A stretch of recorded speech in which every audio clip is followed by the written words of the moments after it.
After 23 weeks, it's come down to this. Williamstown and Bendigo to face off in the first elimination final. The Seagulls are in ominous form. A 6-game winning streak crowned with last week's impressive 4-point win over finals heavyweight Geelong. We've got to hit the scoreboard, but we've got to defend as well. Surviving a 7-goal surge from Box Hill to lock in a finals berth, the Gold has found desperately needed form ahead of September. If they're coming out the back, you've got to nail them. 19 points separated these two back in round 10, the honours going the way of the Gold. Can Bendigo prove again that it has the blueprint for victory? Or will last year's grand finalists move one step closer to earning a shot at redemption? Today, it's the Gulls and the Gold, and it's a fight for football survival. This is the first elimination final, and it's right here on Grandstand.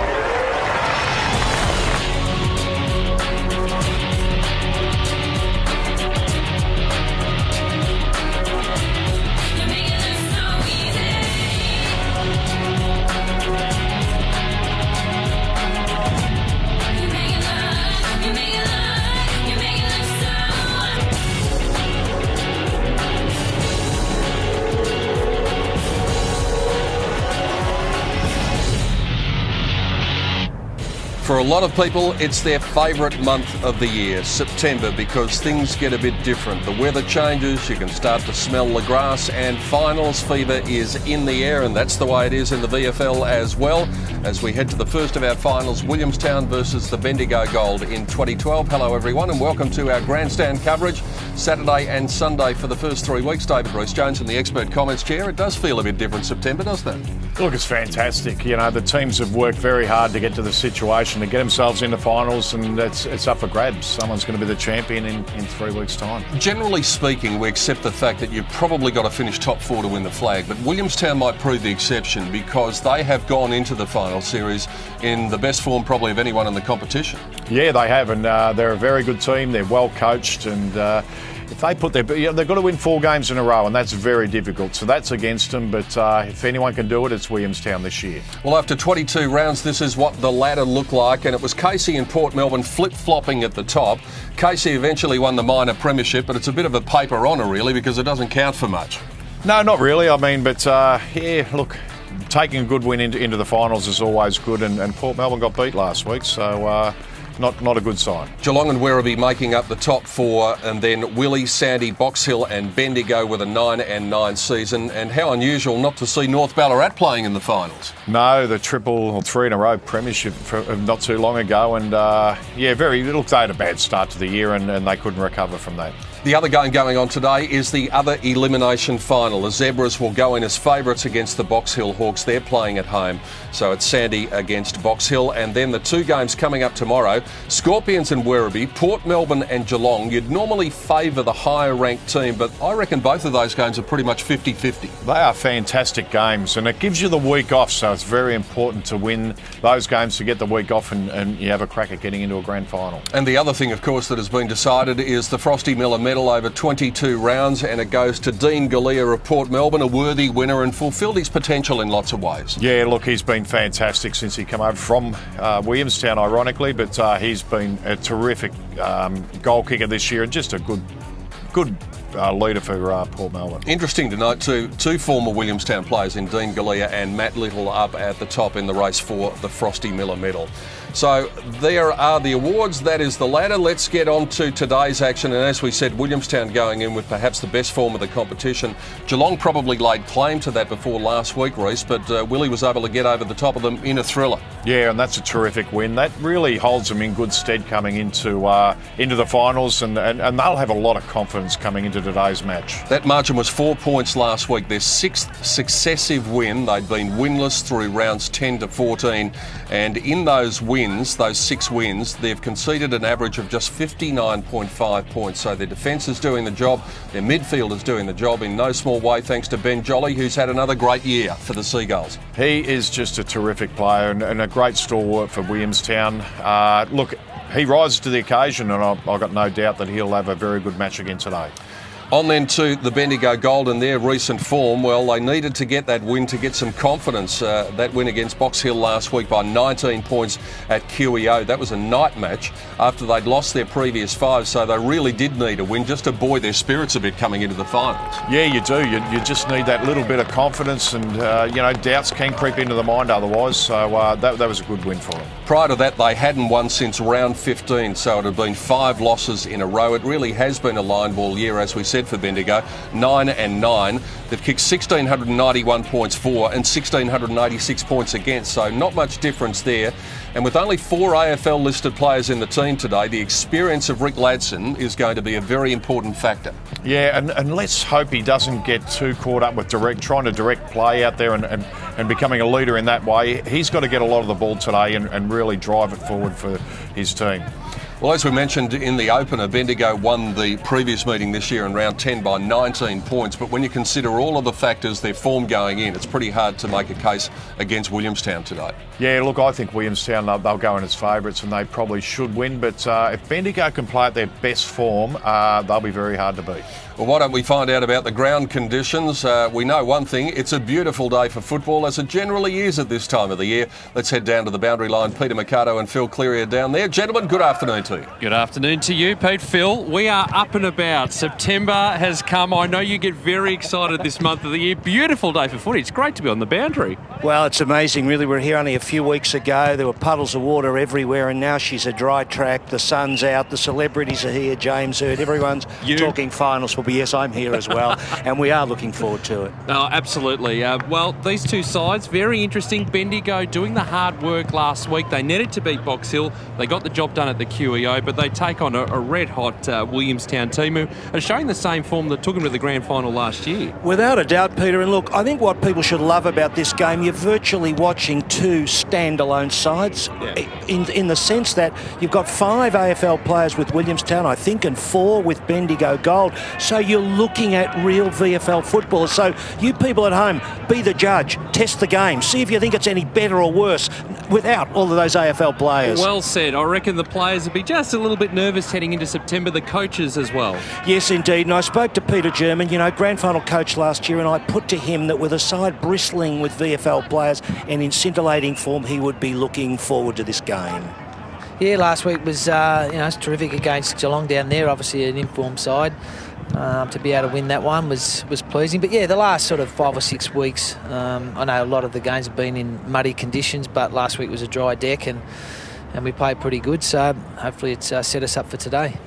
Look, a lot of talk about alignments. I don't want to go to this question of the doggies, but the fact is you're going to rely on VFL players heavily today. Ben Jolly's one of them. Yeah, Ben's had a terrific season. There's no doubt that, again, he's backed up last year's performance. Averages about 26 possessions a game and about 12 tackles a game. So, we can't ask for any more. But if the players can follow, the lead by Ben as our captain today, then hopefully that all goes well. All the best to you, Peter. Thanks, Phil. Hayden, this is a big challenge for a coach. You have only 4 AFL players, quite different from the balance during the year. How do you manage that? We've had a couple of games where we've had a lot of VFL listed players, and they've done the job for us during the year. So we show all our faith in those guys, and I've got no doubt they'll deliver today. Tactically, though, the ruck is surely a problem for you. Yeah, obviously taking David Hill, 117 kilo AFL ruckman out, obviously hurts, but we've got Dean Putman, who's rucking, and also Justin Crow's come back in the team this week. Any particulars about the style of game? Flat track, sunny? I think it suits our game. We like uncontested marks and get out in space and ball movement, so hopefully the weather stays like this, and I think it should help us. All the best to you. Thanks. Well, beautifully said from both coaches. Should be a tight one today. I reckon the dry track actually helps the Gold. Oh, yeah, but I think Williamstown, their form's so good. Look out for the boy, Jake Stringer. They tell me he can really play for the Bendigo Gold. Let the ball be bounced, Peter. Williamstown for me as well, Pete. Yeah, let's get on with finals footy. Thank you, boys. And Williamstown have won the toss and they're kicking to the right of screen in this opening term. Not a breath of breeze, really, so just the most perfect day for football. Yeah, and just on the kid Stringer, who Phil was talking about, he will be a high draft pick this year. A big task for James Wall today. The veteran playing in game number 116 in the VFL goes up against Dean Putt, Very hard centre area, so the ball's going to rise high. Putt got the first tap. Thompson was dispossessed. Here's Sam Lonigan. No one running towards him, so he heads for the goals, and he's just off target. That took 22 seconds. So Lonigan darting through the middle of the ground, and they'll need to exert a bit more pressure than that because no one went near him. Well, the problem is with James Wall, who's not a natural ruckman, having to do the ruck duties today. Here's a turnover. Dusha's finished up with it. Another shot for goal from Bendigo and another miss. So they've had 2 shots for goal in the first 43 seconds of the match. It's all going their way. They'd like a goal on the board, though. I wonder how important they might turn out to be when we dissect things at quarter time. The short kick this time works, and it comes into McNamara. He's been a very good contributor for them this year, Jamie McNamara. 7 times in their best. Comes up towards the wing. There was some holding going on. Panos ducks to the back of the pack and then kicks it out very wide. And it was an attempted slips catch by Hill, who's kicked 19 goals for them this year, but Tom Hill just unable to hold it. But a quick transition there from Williamstown. Normally this area of the ground very slippery, but it's in good nick. Hill doing the ruck work. Lonigan down the base of the pack, grabs it again. He's able to dish off the handball, and this time it's Bendigo bringing it in, but cut off through Witkowski. It was Collier who got the kick towards him. Witkowski, 21 years of age, told to go now. Beckons players towards him, kicks it high, says have a jump. There's plenty doing that. Ball spills to the back of the pack. Now there might have been some suggestion of a high tackle from Jordan Williams. Perhaps it was on the other side of the umpire, although he was on the boundary side, so he was of the opinion that it didn't get up high. Umpire Matthew Oakley puts it down. And holding the ball, taking it out of the ruck according to the umpire. And so it's going to be Kwame McCarg who's going to finish up with the kick for goal, the first meaningful shot for goal for the Seagulls. Yeah, it wasn't a great bounce, and yeah, Lonigan's just grabbed it and tried to play on, but once you take it from the ruck and you get tackled, that is automatic holding the ball. Interesting rule, that one, isn't it? Because Lonigan had no intention of going for the ball until it was a bad bounce.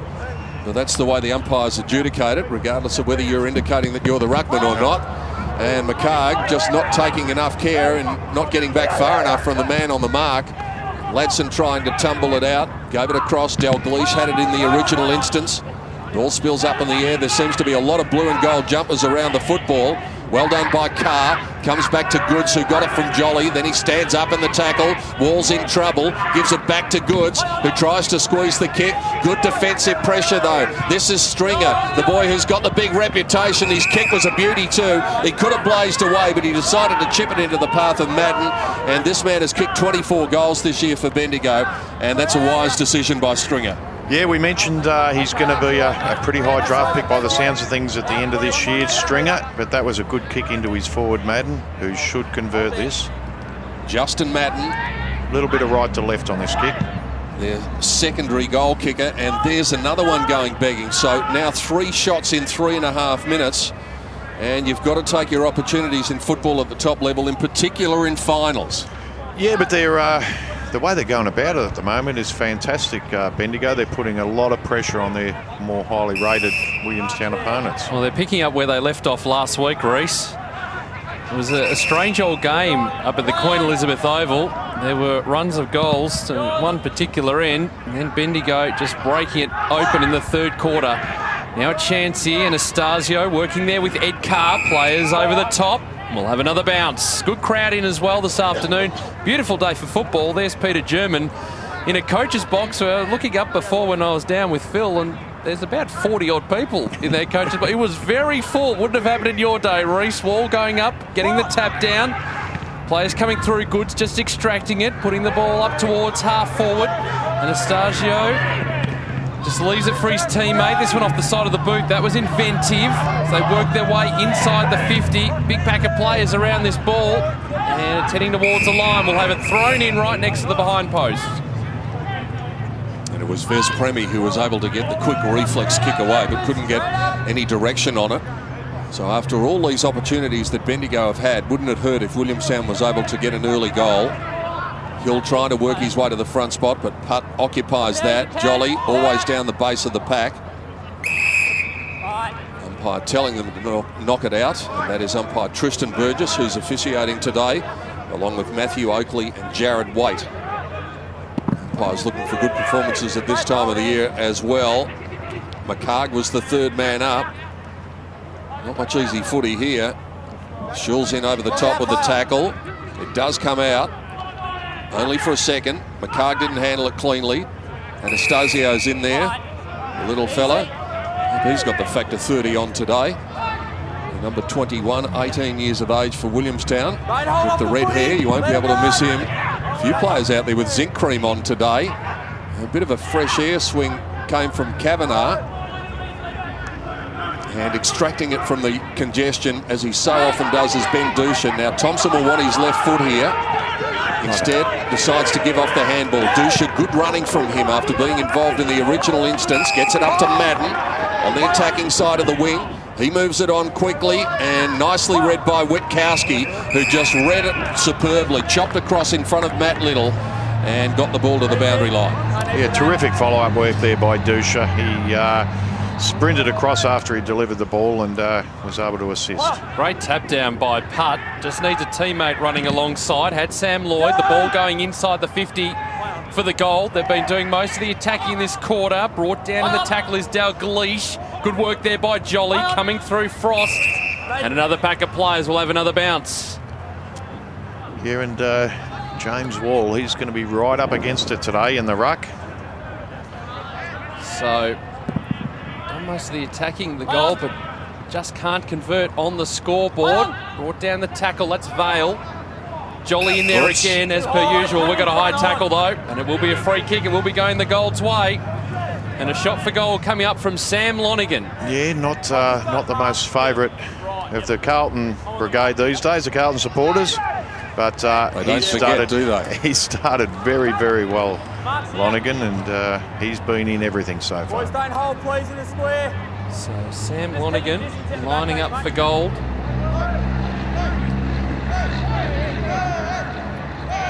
48 goals in his VFL career. That's on the way. That's a beauty. They finally get that goal, and they're on the boards.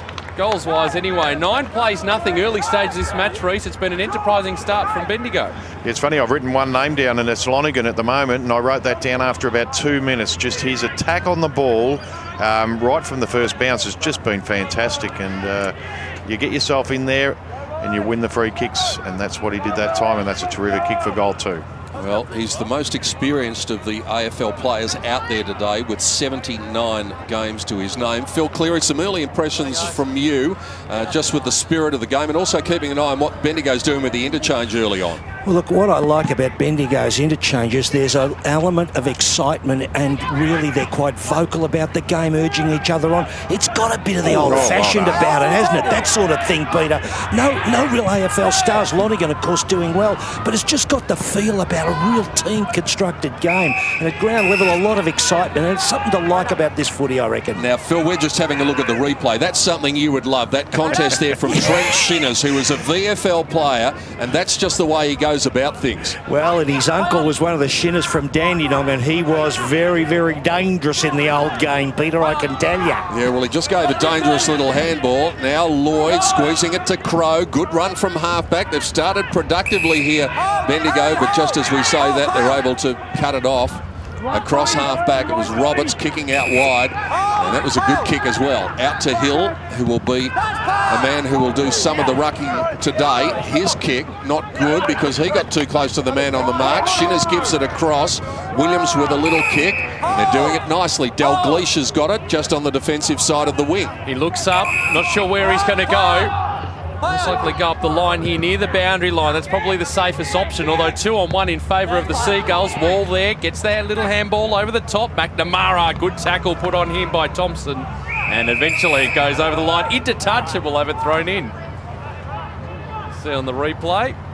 Ball eventually batted onto the ground for the try. So, good start here for the Golds. Remember, this is a sudden death final. Rucks again going at it. Vale went without it. Now a chance here for the Seagulls. They work up towards half forward. Panos, so important on this campaign. He kicks into the man on the mark. He had an option further afield. The space is blocked off. Now a chance here. Jolly just went the kick as soon as he was tackled. Ball in the goal square. The kick, though, into space. It actually almost worked out okay. Moles was there, though, working with Goods. Ball inside 50 again. And again, it's been cut off by the goal. This is an enterprising start, Pete. It was Crow who threw himself at the football, gave it to Strubens, who in turn gets it out to Collins. And they are handling the ball a lot more cleanly than Williamstown. Back with the flight. Schultz expected some pressure, dropped the mark, but he finished up getting it back. Did okay from Lloyd in the end. Here's Thompson on his favoured left foot, just dribbles one up towards Ladson, who's taken down to the ground in a strong tackle. That was Greenwood, the man applying the tackle. Williamstown with numbers around the contest. Carr goes through the middle of the ground. Finishes up in the hands of Greenwood again, the man who laid that tackle. His kick wasn't great. He was looking for McCarg at the back of the pack. Nicely mopped up that time by Kavanagh. And now it finishes up in the hands of Stringer, who, as you can tell, is being requested to play on. That's a push. And no need for that by Witkowski. Two separate actions, and Bendigo yet again going forward. It's Madden. True centre wing position here at Northport Oval. As the Seagulls block the space in the gold forward line. The Flyers are going to come. Wall there with the big hands. Couldn't quite get there. Little on hands and knees. He's gang tackled into the turf. And the umpire will come in and bounce. This has been a great effort by Bendigo. They have come to play. They're revved up. They've got out there and they are attacking the ball and the man very hard at the moment. Here the umpire giving the directions. Ball's going to have the height advantage here. They should be able to clear, but it went through McNamara's hands. It ends up over the line. We'll have it thrown in 40 metres around from the Bendigo goal, and that is Peter German, the Williamstown coach. And that name you mentioned, Reece, every time Sam Lonergan goes near the football, you can tell there's a real statement of intent from him. Tackle comes from Lloyd. So again, they're doing the discipline thing, the attackers, and locking it up inside their attacking 50. There is Sam Lonergan, as you mentioned, 79 AFL games. Been terrific, he has. Umpire gets it down amongst a collection of players with a bad bounce. Thought he might recall that one. Frost had to keep his head and did it okay. The kick comes out in the Anastasio direction. Couple of speedsters going at it here. Anastasio did well, but Schultz did even better. And then kicked it inside the 50. Plenty jumping. Ladson throwing his weight around. And once more, they're able to lock the ball up inside the 50 and make sure that it doesn't rebound out as quickly as it came in.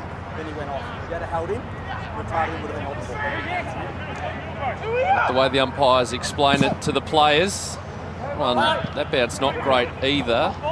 There's Stringer doing the ruck work for the goal. We've got it in the back here, though. It'll go the way of Brett Goods. An important player across his final series. That kick not the greatest, though. It's been turned over, but turned over again. McCallum's got some space. Finds Wall, who just runs up centre wing. Puts it up towards half forward. This ball too big. Going to be called play on, though. McCarg did well there just to affect the spoil.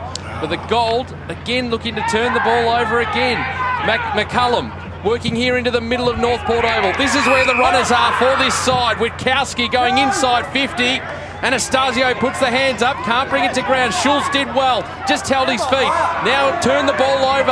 Anastasio again. It's a hard and tough foot he's expecting finals. Dusha, he's under all sorts of pressure. Schultz again can clear the area. Gee, they stood up to that well, Bendigo, and Schultz's kick up towards Madden, and it goes over the boundary line. Robertson close attention, but they are winning all the one-on-one battles at the moment, Bendigo. They've really shown some intent, and they've shell-shocked Williamstown to a certain extent, and Williamstown haven't been able to get into their style of play yet. Sandy off to a good start against Box Hill with 3 early goals. They have the lead. Wall at the back of the pack. Lloyd just keeps it going forward.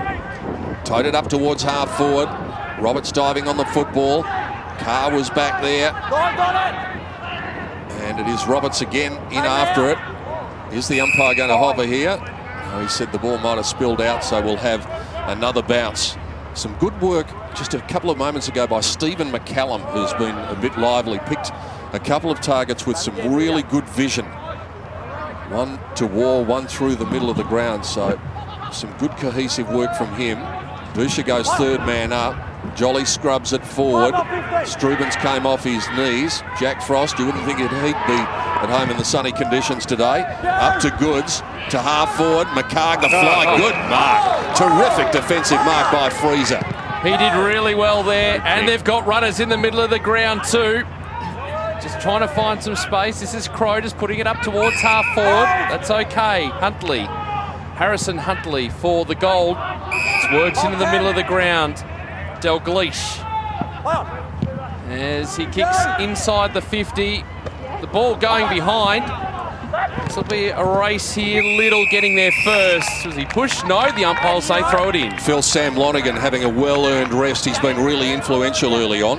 Well, yeah, Peter. I mean, he did 15 minutes straight when he came off. He was shot because you've been calling him every time I hear it go through my sound effect there. I hear his name, and he's right into the game, you know, which is so important. I tell you what, Freezer at half back. You spotted that mark he took from behind, just plucks it. A lot of good raps on him as a player, but the energy just happens to be with the Bendigo Gold at the moment. They are really excited about the footy. Well, that's a terrible kick from Dalglish, but it's turned over to be okay. Jake Stringer takes the mark, and he'll have a shot directly in front. Luck's a fortune, Reece. Well, it is, but you put your body in front, and that's what's going to happen. He's a big, strong boy, Stringer, and no wonder the AFL clubs are looking seriously at him. And all reports are he's a terrific young footballer. Well, this will be his first goal in VFL football. This is his 4th game today. He makes absolutely no mistake. The dream start for the Bendigo Golds with 2 goals on the board, and Williamstown, surprisingly, yet to score 16 and a half minutes in. Yeah, and it's been the defensive part of Bendigo. I mean, they've really been blocked off. It was Freezer on that last occasion, but Dush has been good back there, and Shinners has been coming through hard, and this team, Bendigo, has come out to play. They have absolutely shell-shocked Williamstown at the moment, and Williamstown unable to get their hands on the ball for a start, and when they do, they're under extreme pressure. Disposals at the moment are 38 to Williamstown, 43 to Bendigo, but they have been so much cleaner. So 15 to zip. They really haven't looked like scoring. McCarg was the only one who had the opportunity to score, and he kicked it into the man on the mark. Hill knocks it down. Goods in over the top of it. Vale tackling him. Secondary bounce coming. Remember, we saw Williamstown here against Port Melbourne going back to about round 7, I think it was, Reece, and they were scoreless in the first quarter that day. They got smashed. They did get smashed, but things have been very different for Willie over the last few weeks, but they're not the world's greatest starters. They've only got a 50% record. They've won 9 first quarters for the year, and Bendigo's won 10. That's the way it's panning out at the moment. The one consolation is that in general play, they've really been outplayed, but they're still within 2.5 goals.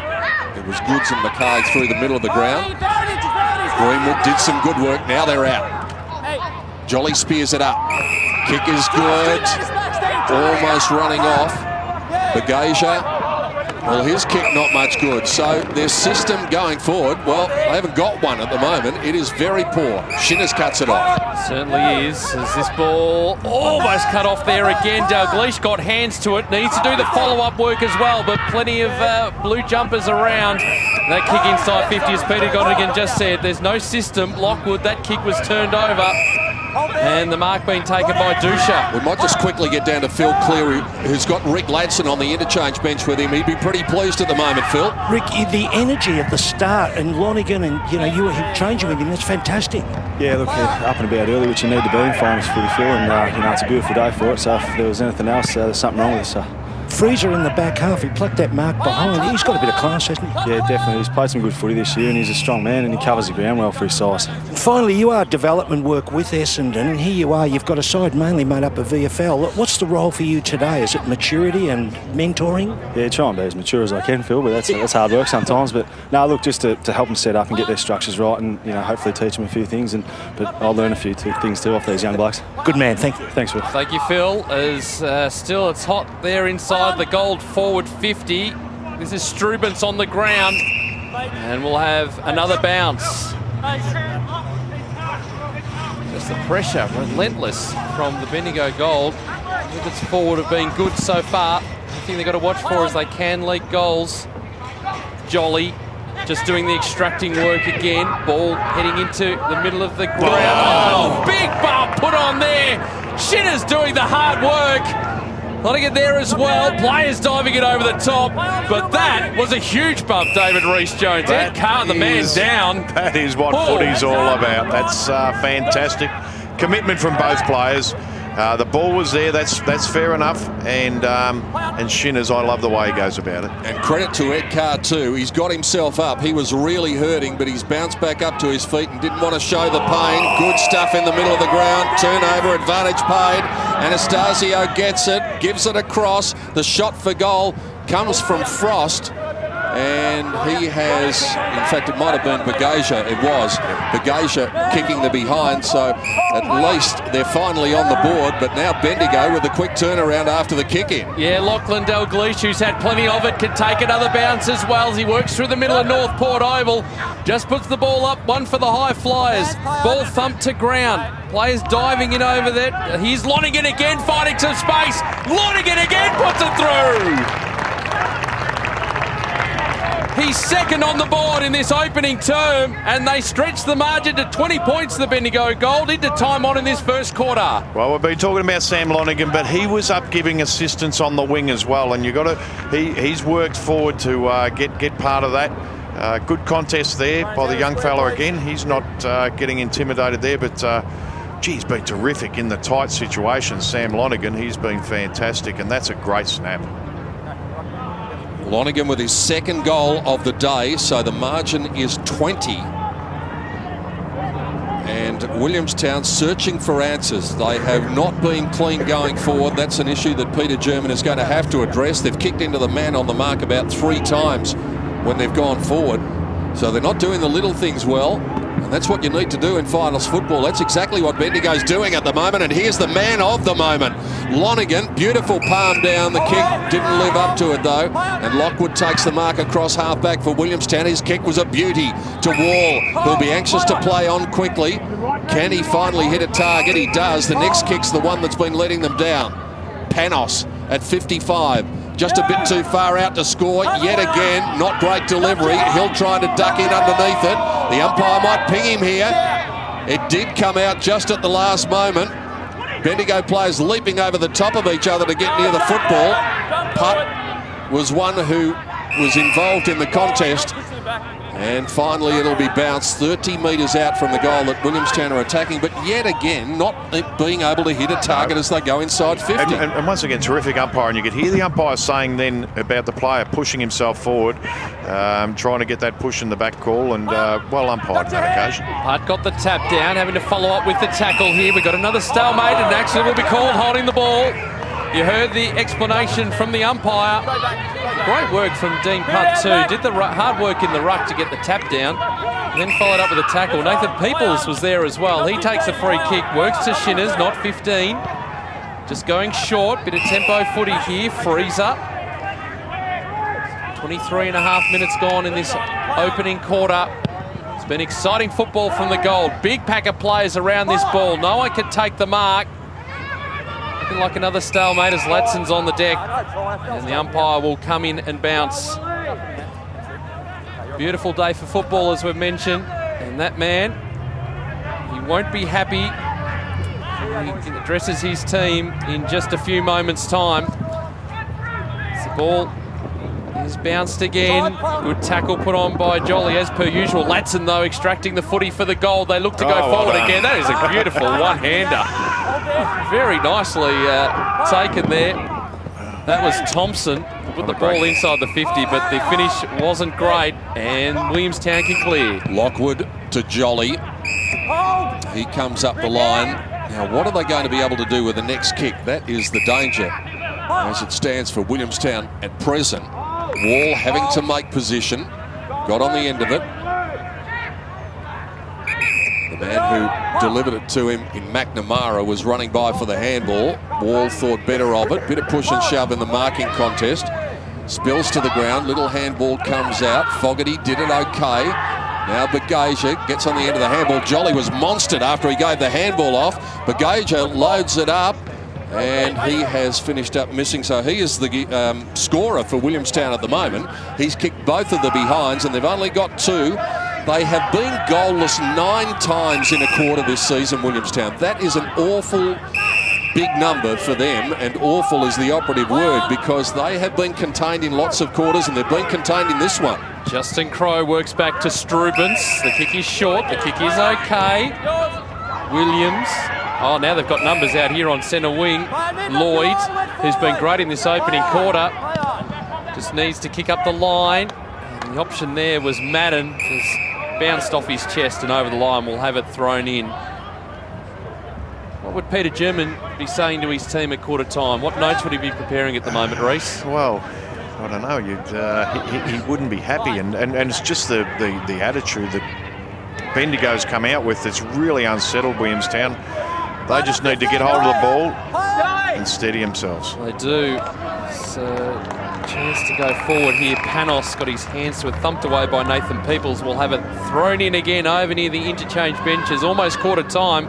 Been a great start for the Bendigo Golds. Get down to Phil Cleary on the boundary line in a moment. One thing I might like to talk to Phil about is the pressure that Bendigo have applied in this first quarter. There's another example of it.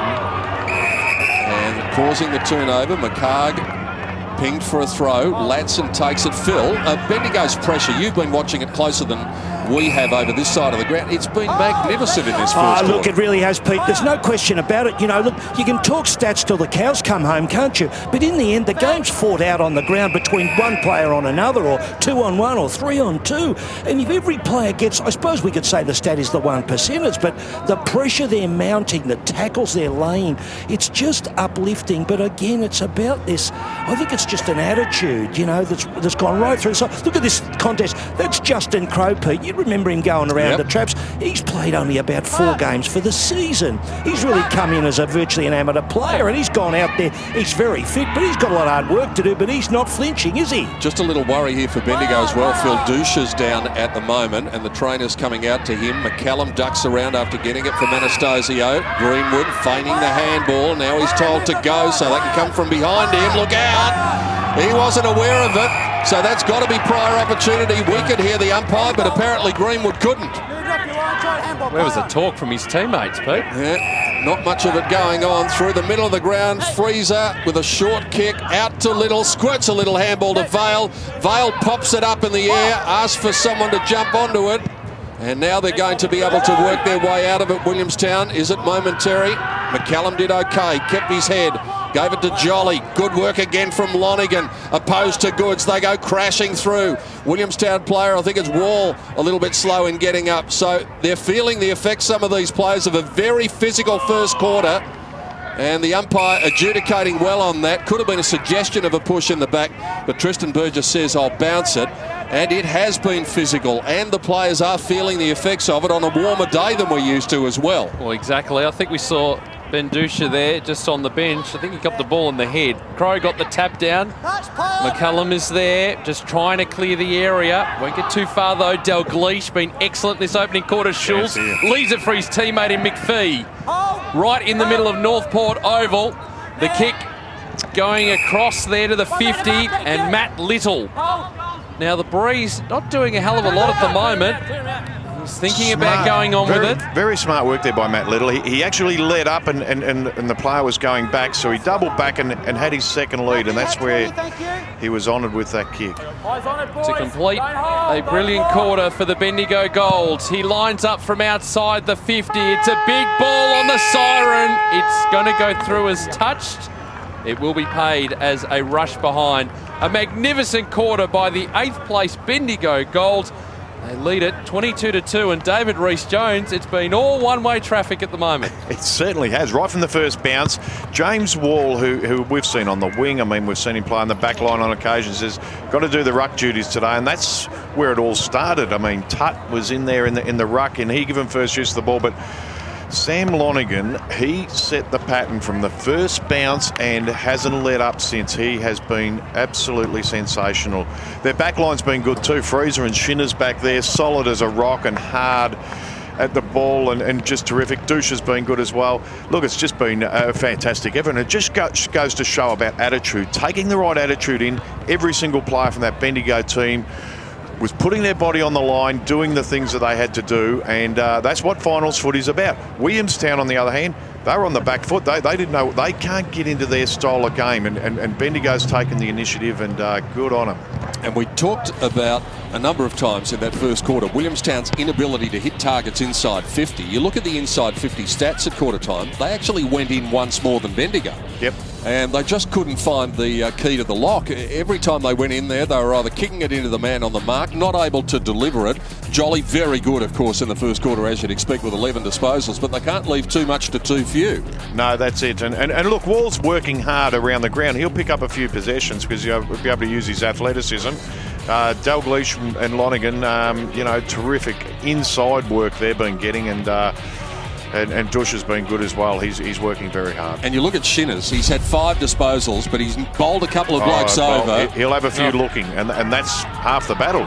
It can become a mind game. Even there, the sides were bad. That was after about first 20 bounce. seconds, first bounce, and no one going towards Sam Lonergan. And this is after about 43 seconds that Ben Dusha has another shot at goal. So they could have easily been 2 goals within a minute. Yeah, look, they come to play, and there you just see, that's under 13 mistakes, really. I mean, you just don't kick into the man on the mark.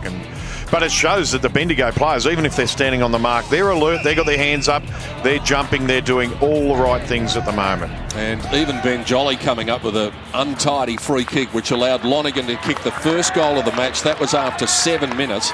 And they just kept on doing the 1%ers really well. And one word that we mentioned a few times, pressure. Their pressure was simply outstanding all over the ground.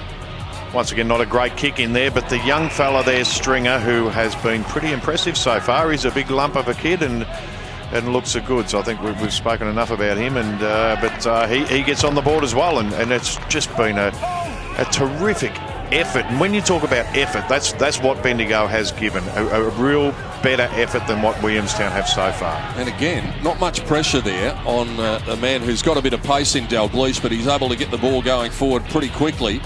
And then Lonergan, all of a sudden, bobs up. He was bobbing up all over the ground in that first quarter. Well, he was out in front of us on the half-back flank, basically, when that ball was coming forward. So he worked very hard to get down there, and he has had a sensational first quarter. Sam Lonergan, take your hat off to him. So the inside 50 is the interesting one there, not going the way you would think when you consider that one team went in 13 times and didn't kick a goal, and the other team went in 12 times and kicked 3 goals for. So the margin is 20, and Peter German really does have his issues at quarter time. And I think we might be able to head into the Williamstown huddle and find out what Peter German has got to say, and there should be plenty said at quarter time. Nothing to present up to kick to. Do you understand? One-handed, Red. One-handed. No wonder you fumbled the one down there. A lot of blokes going one-handed. At the end of the day, all we're doing is we're trying to counter-punch. We're the ones who aren't getting in. You wonder why they're getting the free kicks? You wonder why they're controlling the play? You wonder why they're more inside 50? You wonder why they're actually controlling, getting the score on the board? Because they're actually getting in lower and harder. They're taking the game on. They're playing on, Greenie. Not standing there. Looking to go, who am I going to give it to? We've got to go. We've got to play on, Goodsy. Giles, we've got to play on. How often, Tom, did we go to Shitland over there? Yeah. How often did we go there, Matt? Yeah. We're just going there all the time. Yeah. It's too easy to defend. Even if you mark it, can we actually get back off the mark as well?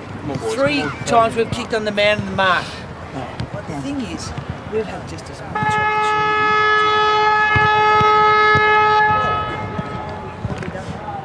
We just haven't taken our chances because you know why? We just haven't said it. All right, Paddy, you got a great opportunity to give it up to Red. He could run over goal, but now you have to do a quick kick and kick it out of bounds. You know what I mean? Yeah. If we can just stay composed, we'll get our opportunity because in the end of the day, all right, up, had a fair bit of it, all right, allowed them probably too much. Yep. All right, what we've got to do is we've set up well deep behind the ball, but how often have they got it, quick kicked it, and they've marked it? Yeah. Okay, so we've got to think like that as well. We've got to make sure that that 15, 20 metre quick kick doesn't hurt us. All right. The other couple of times too, our fifth had come up too early. Kwame, you've come into it when you don't need to. What's your role? What's your role as a fifth? The pick up late. Pick up your sweeper. All right. But what happened is a couple of times, the fifth opponent's dropped off, and we haven't had someone else as a forward come up to the next guy. Do you understand our small forwards? You blokes are going to be so important to us still. Yeah. Do you understand? Yeah. All right, because at the moment, all you're doing is spectate, you're just watching, and maybe you're hoping that it falls in your lap. You're not actually making the play. You're not actually playing the structure. All right, because we started to get control with the stoppages, then all of a sudden, just the last couple of minutes, we just dropped away. All right. Peter German, none too pleased at quarter time. You can understand why. On the other hand, Hayden Skipworth should be delighted. He's with Phil Cleary. Hayden, your intensity is just fantastic. The way your blokes have made that extra yard for the contest, the collisions and pressure. You must be excited about that. Yeah, it's a good start, Phil. It's exactly what we're after. Now we've got to carry out in this quarter and not waste the good start we had.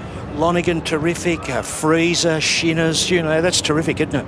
Yeah, Sammy Lonigan, he's man possessed at the moment. He's on fire, kicked a couple of goals and a lot of clearances, so hopefully he carries out the form in the second quarter. Is there any reason why you can't continue at this level for the rest of the game? No, well, there's no reason why we can't, but obviously they're going to respond now. They're a great team and we'll expect them to respond. We've got to match it with them.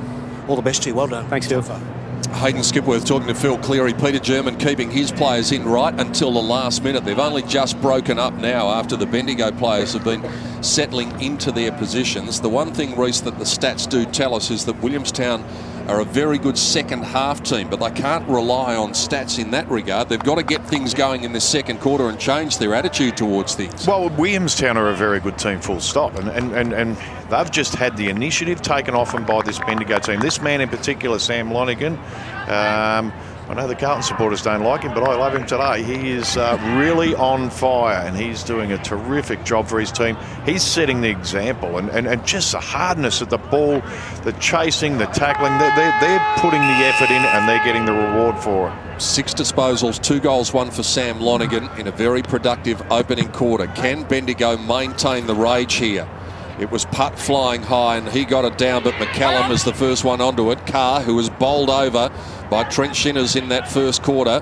Goods was first to the footy, didn't quite get there though. Kavanagh to Lonigan to Collier, his handball. Freezer fumbled it. Collier trying to follow up, and then it was an untidy tackle by McCallum coming over the top. They've done that a couple of times today, Williamstown. So again, just the little things. Carr chopping across in front of Dusha, who had some claret flowing in that first quarter. Carr up the line, pretty much a 3-on-1 contest there, and easy for Bendigo to kill it and get it to the line. And Shinners, I mean, we've mentioned, I love the way he goes about it too. He's the old style defender, and he's hard as an 8-minute egg. He's a beauty. Ball thrown back in. Panos doing the ruck work now. Charleston went through his hands. Good pressure here by the goal just to try and clear the space, and they've got some runners as they go forward as well. Delivery inside the forward 50. Little got hands to it. Good work at the back by Frost, and it's over the line. We'll have it thrown in. Bit of push and shove, some frustration. There's Ben Dusha. You know he's going to get in absolutely everything. Working alongside Jamie McNamara for Williamstown. This ball's thrown back into attack for this gold side. Ladson, Madden just trying to clear some space. Mark not taken.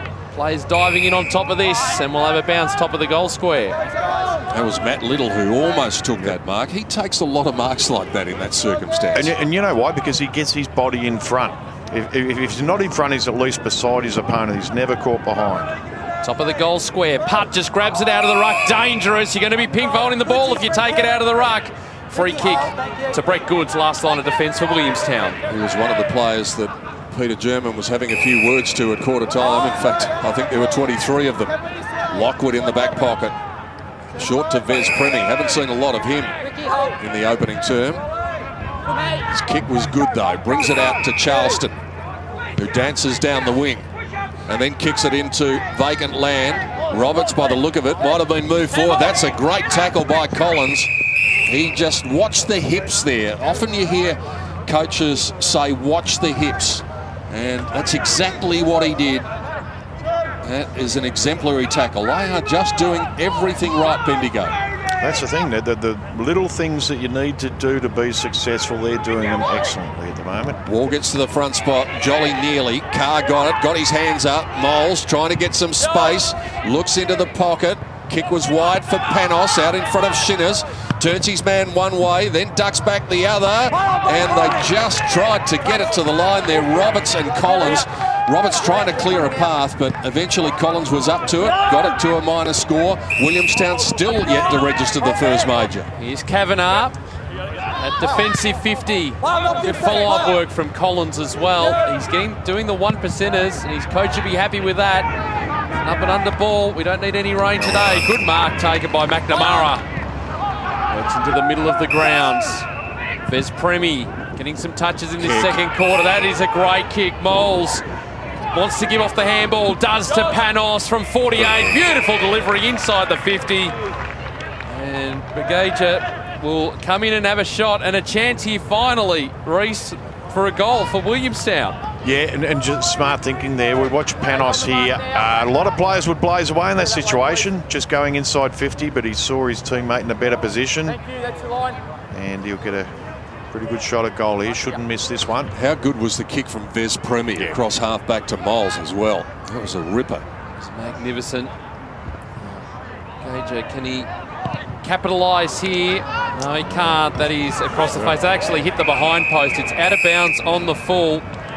And the 19-year-old won't be happy with that finish. 22 playing 3. Bendigo holding all the answers. Phil Cleary will have a special guest with him in a moment. Goods has got it. McCarg, Moles, another entry inside the 50. They're getting a bit nervous, the Bendigo defenders. At the back, Vale. Good chase by Goods. And that is going to result in the first goal for Williamstown. Goods answering the coach's exhortations at quarter time. Wonderful chase. Not much talk perhaps for Vale. And he's going to pay a very heavy price. Yeah, no, you haven't got much time back there and you've got to make a decision pretty quick. And Vale had nothing to go to. And that was a great tackle, though, by Brett Goods. And he gets the first goal. So it's a long time coming. 5-minute mark of the second quarter. Is that going to be the start of the surge?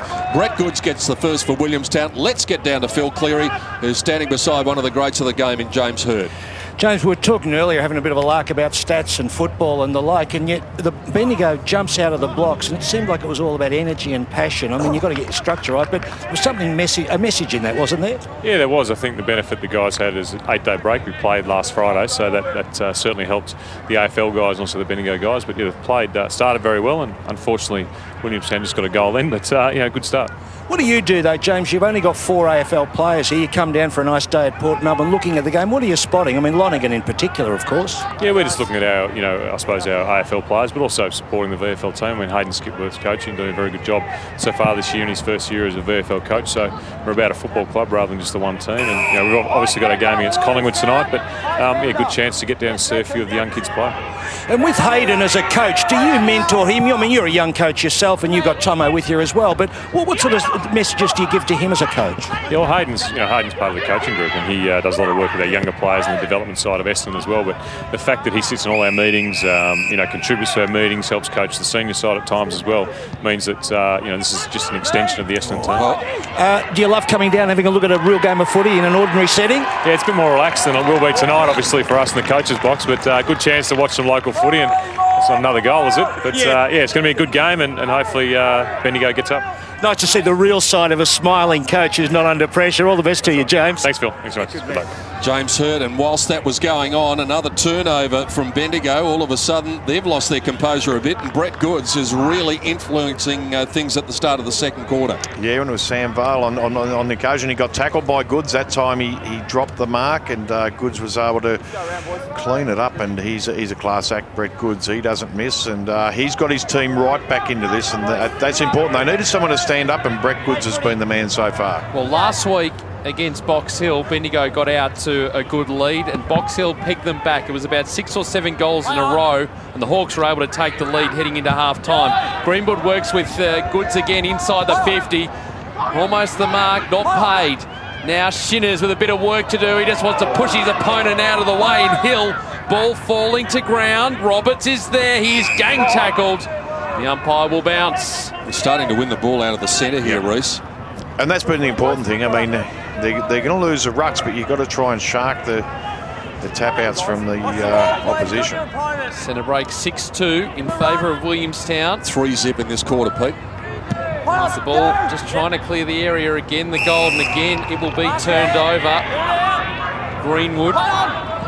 Oh, into the man on the mark again. That's Peter German will not be happy as this ball again inside the 50. Bit of luck to fortune going on here. Putt, lost a handle on it, got teammates in space. Freezer works hard there with Collins, and again they clear the space, but again they turn it over, Pete. Greenwood been very lively at the start of this second quarter, into Carr, and does what the coach told him to do, plays on quickly. It was taken by Fogarty. His kick not great. Defender told to play on. He's got a problem. Well, they're at 6s and 7s all of a sudden. And that's a big fella putt there, and yeah, Roberts the man tackling. He's trying to do a bit too much, but yeah, they're putting some good pressure on now, Williamstown, and that's a good sign. That would have been a free kick anyway for a high fend off, but it was holding the ball as well. Well, this is remarkable. In the space of 9 minutes, they're going to be back within a point, and the whole complexity of the game has changed. Roberts comes in and kicks the goal, so he adds to Brett Good's couple, and this is what Williamstown can do. It doesn't take long for them to turn things around.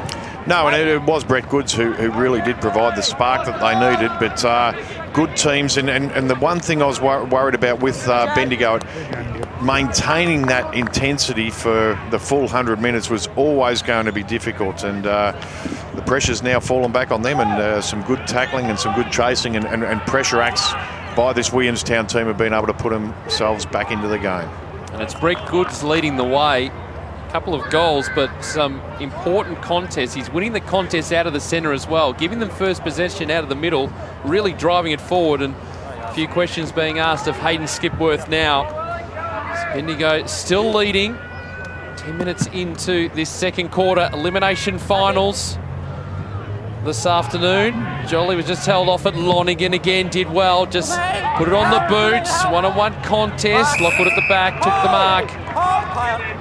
The handball off. They just need it to be cleaner than that. Dalglish laid the tackle. Nothing doing there. Carr working back to Lockwood in 2 minds. Jolly into the middle of the ground. Well, the hold's going to be called. Conway right in the middle of Northport Oval.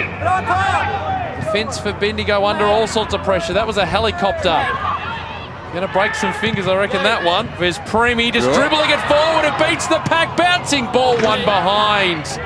Scores level, 10.5 into the second quarter, and it's been a good comeback from this Williamstown side. Yeah, one of the other good moves is Fletcher Roberts down into the forward line too. He's provided a bit of a spark down there. Oh, gee, dangerous kick by Strubens. Lonigan, not necessarily a marking target, was awake to it. Stringer could be coast to coast here. Stringer just waiting to draw the man, and then he didn't draw the man enough. Turnover. Williamstown should have people all over the place here. McCarg finished up on the end of it. Now Jolly off to Carr. He got too close to the man. Desperation from the Bendigo defenders, but it might end badly anyway, because Wall picks it up and he puts Williamstown in front. What a transformation this has been. Williamstown goes out to a 6-point lead after 11 minutes. They've said, righto, we've stopped mucking around. Now we're getting serious. This is finals footy. Perfect example of first thoughts are always best. The young fella there, Stringer, got caught in 2 minds, and his handball was cut off, and they've gone coast to coast, Williamstown. They've really picked up their intensity, and it's been terrific. The good thing about James Wall is he's going to lose the tap-outs a majority of times, but he's going to give you a lot of run around the ground as well. Well, what a turnaround it has been. 9 disposals to James Wall, by the way, and the hit-outs are 13-10 in favour of Bendigo, so it's not a big gulf at the moment, Pete. Inside 50s, 22-13. Jolly just overruns the footy. They need some clean possession here, the goal. They're going forward. Just fumbling there was Madden, gaining tackle. Greenwood, who's been in absolutely everything. Clearing the area is Nick Singh. Puts it up to the one-on-one, right in the middle of the ground. Anastasio did well just to finds some space, now puts it on the boot. This is going to favour Jolly. He can run onto it as well. Little handball over the top, wasn't clean to Conway, but he can pick it up. Have a shot from 40 and hit the post. Have they changed jumpers at quarter time, these two teams? Well, anyone would think the wind is blowing 100 miles an hour to the left of screen, but I can guarantee it's not. And it is just a change of attitude by this Williamstown team, and they are having a crack now, which it was all Bendigo in the first quarter. Well, Latson has got it out to Shinners. Latson's experience is going to be important here. We talked about that at the start of the game. Now that Williamstown's got this run on, they just need to get their hands on the footy, and they can't do it at the moment. McNamara, not sure what he was trying to do there, and it finished up in the hands of Thompson. Little was pushed underneath the football, and Williamstown seemingly with excess numbers at the back. Greenwood got it from Charleston. His kick into the middle of the ground was precise. Jolly goes diving in after it, just couldn't complete it. Kick forward by Kavanagh up inside the 50. Bendigo could do with a steadier here, and Justin Madden should be able to deliver it. He does. He gets his first goal of the afternoon. Boy, is it an understatement to say they needed that one, and they get it back to 1 point as the blood rule is affected, but it is Madden's first goal and a steadier for Bendigo goal. Yeah, the big fella Crow going off the blood rule, but that was an important goal from Madden, but also for the Bendigo team just to steady themselves a bit. They've look, they battled really hard early. Probably didn't get the amount of score on the board that they for the amount of play they had in that first quarter. But it's been all Williamstown since quarter time, and they needed the goal and needed it desperately. And good contest down there in the forward line, and he was able to finish it off the young fella Madden. Well, not so young. There you can see Justin Crow on your screen. A lot of blood pouring out of his nose. Didn't quite see the incident where that happened, boys. No. Need to go through the replays to see whether we can spot something. But a steadier was required for the Golds. Been a frenetic start. This is what finals footy is all about. Putt now going back into the ruck. Worked well with Dusha, who clears again. Up towards 50. Nick Singh, the front position at the back. Thompson. Singh going in again. Dalglish there as well. Getting hands to it, Lockwood. He's been big part of this revival. McCullum just works up the line in front of Hill. Tackle put on there by Stringer. He lost a handle on it. Players diving in over the top. Hill again. Geez, hard and tough in there at the moment, and Jake Stringer lays the tackle. We'll have a bounce on centre wing. Good stuff from the youngster. He's good. He's a big, solid lump of a kid, and you know, still in the under-18 competition. He plays with the Bendigo Pioneers, I think they call themselves. But yeah, he's a good young prospect. So another bounce here as the game starts to tighten up. There is a score from the other elimination final being played at Trevor Barker Beach Oval. It's Sandringham just with the advantage at the moment. Good kicking by both teams. Looks like a bit of a shootout. 12 goals already in that. Dusha didn't get his foot to the footy. Might have been a little fortunate. And he goes back in, tries to fetch it. And the second time, they said, we'll ping you. He could have gone early. McCarg's going to be the one who finishes up with it. Wanting to move the ball on rapidly. Up to the 50. Big fly at the back. And that is by Conway. Good hands. He was about fourth in line. He moves it on to the back of the goal square, and Panos just eased Shinners underneath the football. And this transformation has been quite remarkable. Yeah, and two things, a great grab there. We watched this, as you called, Pete, well back in the pack he was, Conway, but he moved the ball in quick. He gave his teammate down there a chance to have a one-on-one contest, kick the ball to his advantage, and that's why they'll get the goal here. Well, will they? That is poor from Matthew Panos, a man who knows what it's like to kick goals. He's kicked 19 of them this season. And there's been a couple of occasions today where they just haven't paid due care and attention to detail with their kicks. That is a very poor miss. Commentator's curse as well, I reckon. That's going to be turned over too. Charleston drops into the hole. Sets Moles running. Kicks up towards the top of the square. Fall to the back.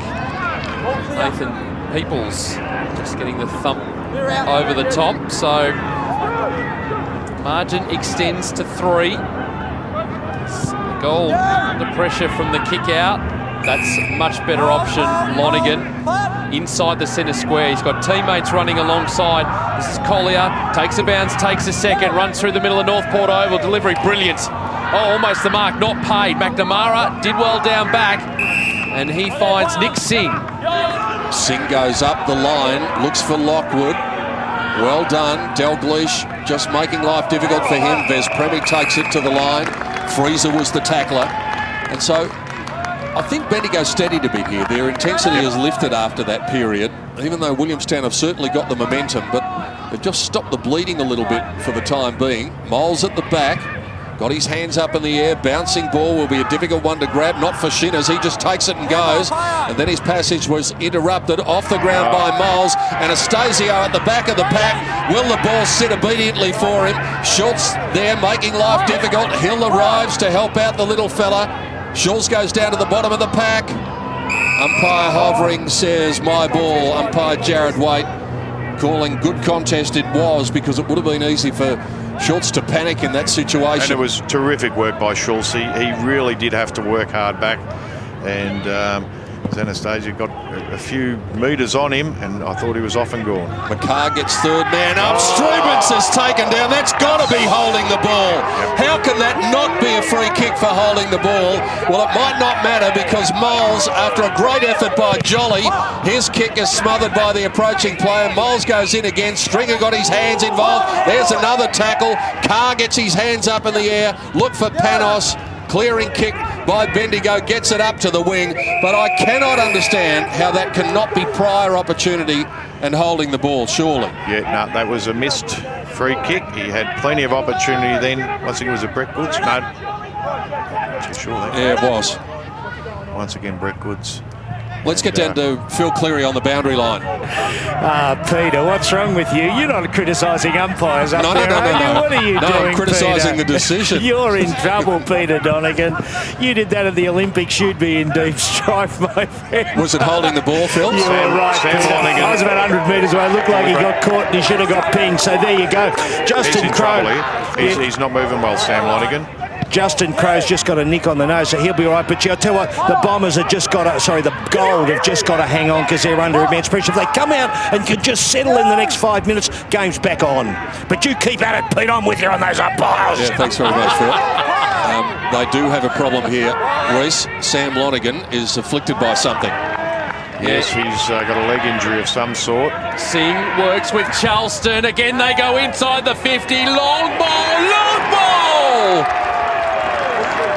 Jack Charleston kicks his first for today, and they get a bit of breathing space into time on 37 plays 28. Another big build up there by the Seagulls, and Bendigo in a bit of trouble, Reece. They're in a lot of trouble. Sam Lonergan's making his way to the bench, and let's hope that's not another soft tissue injury either, but he's carrying a leg injury of some sort there and not moving well at all. But full credit to Williamstown. They've come out and they've played the game on their terms in this quarter, and playing the sort of football that we expect from them. Jack Charleston, 7 disposals. There is Lonergan backing out of the pack. He was hobbling before he got the ball on that occasion, so that didn't help. So Charleston comes up with his first ever goal. He's a bit of a good luck charm to them, we believe. I don't think he's played in a losing team. No, the talisman, isn't it? Yeah, the talisman. So he joins in the party, kicks the 5th goal of the quarter for Williamstown. Phil Cleary will have a report in a moment. Justin Crowe out there. He's going to get tired carrying 89 around all day. Had to change the number. Jolly spears it in. The kick was good. Bagasia not able to take the mark. And now Freezer brings it out. Lloyd got a little touch from Charleston, who throws himself at the footy. And everything that was lacking in the attitude and the body language from Williamstown is just there in the second quarter. That may have been where Sam Lonergan went down and copped the injury. Copped a football to the face as well. Greenwood held up, holding the ball. Perfect tackle according to the umpire. And Justin Crowe in that new jumper takes the free kick on the wing. And he's kicked it out on the full. Can you believe that? That is, wow. That's pressure for you, Reece, though. No options up ahead, so Goods just works up that line. That's very close. That'll be a photo finish. As Roberts just putting the ball inside the 50. They come from all directions. Ball falling to the back. Strubens has been under all sorts of pressure down there as the full back. They're just trying to clear the space, but a good mark taken. And McNamara again, he looks a little proppy as well. What happened was the player on the mark, who is Lloyd, actually stood on his foot accidentally, and McNamara got his foot trapped underneath Lloyd's foot. He won't like that. Ball to the front, just trying to get through. There was Woods, couldn't do so. There's Premi, the handball back out. Greenwood, they're mucking around with it here. Moles breaks one tackle. Stringer comes in for the second, and we've got a throw against Brodie Moles. Yep, he was under all sorts of pressure there. And Bendigo, they desperately need a goal. Stringer, wide kick is good to Thompson. Hasn't been their worst so far today, Thompson. Kicked a few goals last week in the win over Box Hill. Into the pocket, looking for Little. Hasn't been a factor so far. Greenwood overruns it, has done a few good things in this quarter. Frost fumbled it, Charleston did not. Gave it across to Singh. He comes up the line. Conway takes the mark in front of the interchange gates. Look at the way they're moving it on quickly. Miles will want to be doing exactly that. He's told to play on now. Thompson just making life tough for him. And it was good stuff by Thompson on the mark. He just made it difficult for Miles to get any clear space. And Freezer finishes up with the ball at left half back. Goes short, Schultz. He wants to go further afield where they can just reload here. Oh, Tempo footy, that's not the best of kicks. Did Williams absolutely no favours. Now the turnover, was looking for the handball, was looking for Panos, eventually trying to get on the end of it. Players diving in from everywhere. Williams again over the shoulder. That was well worked. He got over the top of the footy. He earned the free kick.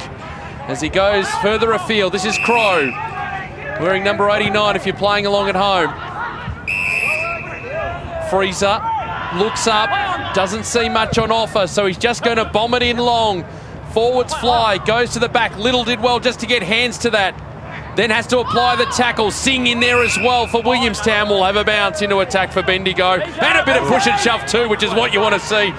David Rees-Jones with a smile on his face. He likes that sort of stuff.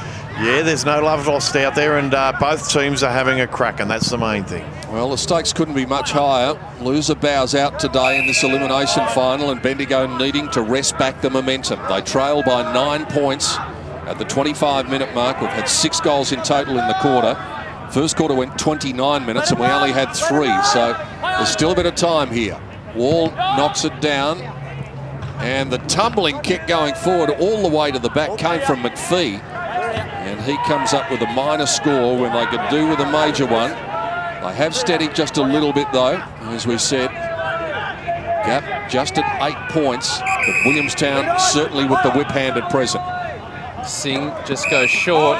Reece, I'm interested in the Bendigo forward setup. They seem to be going a lot through Matt Little, as you would expect. He is the full forward, but players like Justin Madden we had before, he's moved up the ground. I just wonder how they're setting up forward-wise, whether there's just more than one option down there at the moment. Yeah, there is. We've got the other young fella, Stringer, down there as well, but so they've got enough tall targets to aim at. They just haven't been able to get the ball through the midfield. McHarg hovering over this footy. The umpire will come in and bounce.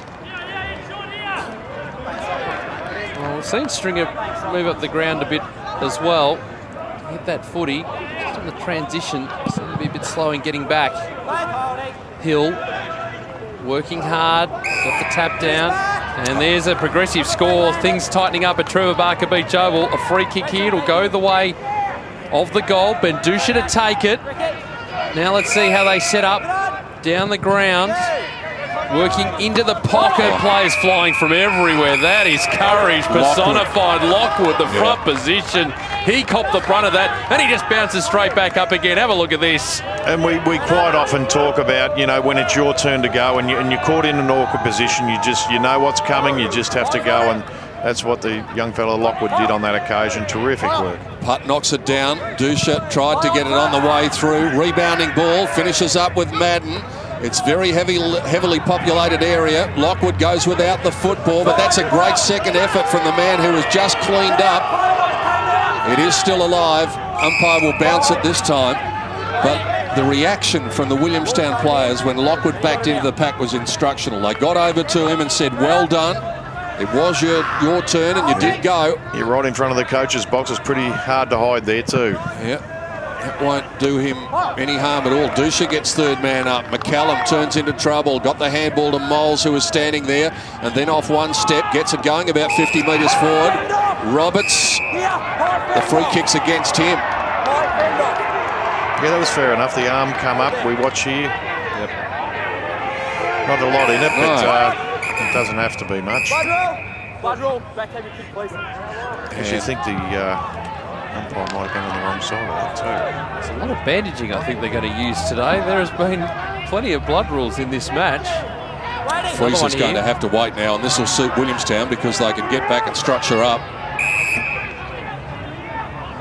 They shouldn't allow the man out. They eventually did. And it was taken by Williams. He kicks it dangerously inside the 50, but a good steadying mark by Frost to Moles, who bounces, showing a bit of composure. Kick was okay, favours Conway at the back. Shinners has got a task here. Conway with a little flick over the back. Roberts off the ground. Lucks of fortune. Mark taken by Woods. He can get it going inside 50 quickly. Hills the target. And it would have been a free kick anyway. He didn't mark it. So it is a free kick. And not much doubt about that. Putt arguing the case with the umpire, but he had his back to it. Yeah, and the most noticeable thing with and as they were instructed to do it at quarter time was to move the ball quick, Williamstown, and they've been terrific. They're playing on at all costs, getting the ball into their forwards in a one-on-one situation, and that makes it so much easier. This for a 6th goal for the quarter for Tom Hill. 19 goals already this year. Not much angle to speak of. 40 metres the trip. Hangs it out to the right and brings it back beautifully. What a quarter it's been from Williamstown. They have responded to the questions posed by their coach Peter German at quarter time, and they get themselves out to a handy little 14-point buffer. Yeah, and it's just that quick movement of the ball and just keep the ball alive. They've got the skill, they've got the experience, I suppose. But we look here looking to move the ball. You know, whether it was by hand or foot, he was going to get that ball moving very quickly. Found his teammate, and the front-on contact was made. Pretty easy goal. So the margin 14 closing in on quarter time, half time I should say. And 3 of the goals that they've kicked in this term, Pete, 3 of the 6 have come from free kicks. So Bendigo just losing their discipline a couple of times as well. One year that Bendigo led by 20 points at quarter time. What a turnaround it's been. Putt doing the ruck work again for Bendigo, but Carr's there. Putt having to do the follow-up. Ball coming in as well. It's going to be a high tackle. Putt not happy with the attention he's receiving, as you would expect. So we get close to half time. Carr standing the mark. Putt, it's a good kick. Charleston the front position over the back. Crow. Charleston there again, just bounces to his feet. Nicely worked McNamara, Vespremi. But he's turned the ball over. Now they've got a bit of space. Dusha just inside the 50. Well, there's plenty of Williamstown jumpers here just waiting for that ball, and they managed to clear up towards centre wing. It might be short-lived, the relief, though, because that was the long and the short of it. Anastasio had absolutely no chance against Putt. He'll do exactly what he did 30 seconds ago. Put it up, little front position. He was besieged. And again, they clear the area. And we've got out of bounds on the full mark. We'll take the mark. Jordan Williams will do exactly the same thing and put Bendigo back inside the 50. Well, they could very well do with one here late in this second quarter just to establish some momentum going into the rooms. Freezer takes it out wide. This is Collins with the left foot kick out in the Crow direction. He was nudged underneath the football. Jolly did it well, kept his head. McCarg likewise. Off to Lockwood, who'll get the pats on the back from his coach, but not from that kick. For his effort a bit earlier on, loading it up, Dalglish kicks it long. There's a big fly, and the umpire calls an end to it. And there is the explanation. I think the umpire got that one spot on. So what a turnaround it's been from Williamstown. They've kicked 6 goals in the term. In fact, they kicked 6-5 in the quarter. Bendigo able to manage just 1 goal, and they turned a 20-point deficit into 14 points advantage at halftime, David Rees-Jones. Yeah, they're fantastic, Williamstown. We know they're a good team. Look, Brett Goods was the man on that occasion. He was just fantastic. Kicked a couple of goals and set the pattern for his team, mate. Let's get down to Ben Jolly, who's with Phil Cleary. Phil?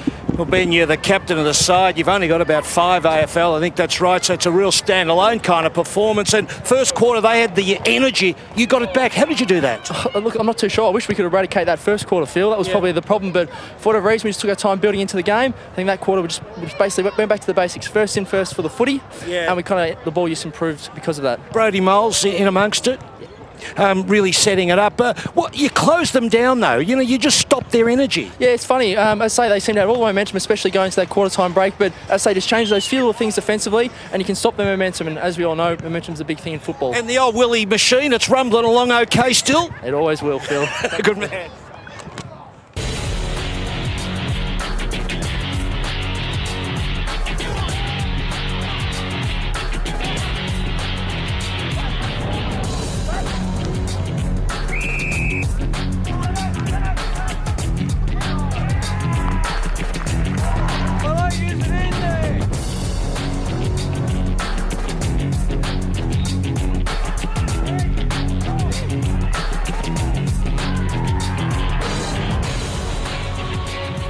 From the Elimination Final at Northport Oval to the AFL, and this week on the Margaret Footy Show, we'll preview the teams for Week 1 of the finals. We'll chat to a couple of the AFL's rising stars. And we find out how former Pie David Toomey is using footy to make a difference. Plus, we've got plenty of footy news and live music. Right after the Paralympics, you won't want to miss it. It's Margaret. And that is at the special time of 11 p.m, and that is on Thursday night, ABC2. And Mick Martin is going to be a guest on the show. Always great to catch up with one of the real characters of football. That's Margaret after the Paralympics on Thursday night on ABC TV. Half-time here at Northport Oval, and a remarkable turnaround. A 6-goal quarter by Williamstown to grab hold of the reins again after Bendigo looked so impressive. Isn't it funny how footy can change with a break between the two quarters? And you would have sworn, as we said, that the team swapped jumpers at quarter time. Yeah, or you'd think there was a 100-mile-an-hour wind blowing to the left of screen, but that's not the case. It was just, look, full credit to Bendigo in that first quarter. They really showed the initiative. They were hard at it. Sam Lonergan led by example. He was, in that first bounce, he was up and going. He's, copped an injury, which is going to hurt Bendigo if he doesn't come back onto the field. But, to Williamstown's credit, and led by Brett Goods, he got a couple of goals. One from a tackle, which was just a great, solid tackle right in front of goal. And he was a senior player who stood up when he had to. And terrific work from him. Yeah, they're two senior players in Jolly and Goods really doing a lot of good things. And we mentioned Lockwood in that quarter where he backed back into the pack. And that sort of thing can urge your teammates onto greater heights. Yeah, look, it's, we know there's times in a match when it's your turn to go and you don't know what's coming at you, but you just have to keep your eye on the ball and go hard at it, and he did it on that occasion. And we'll try and get Phil onto the Sam Lonergan situation at half-time and find out just whether he is likely to take any further part, because that would be a massive blow. And we said, Reece, the signs were bad for Williamstown in the first quarter right from the word go. Well, the signs were a bit there for the Bendigo defenders at the start of that term. They started getting nervous when the ball came in.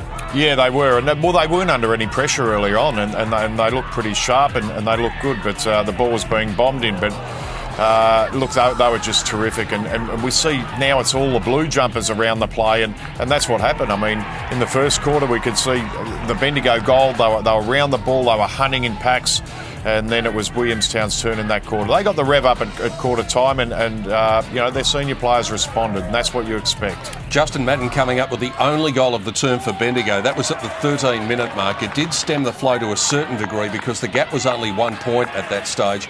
But again, we come back to that word pressure. Here's Charleston through the middle of the ground. That's set up by Williamstown's pressure.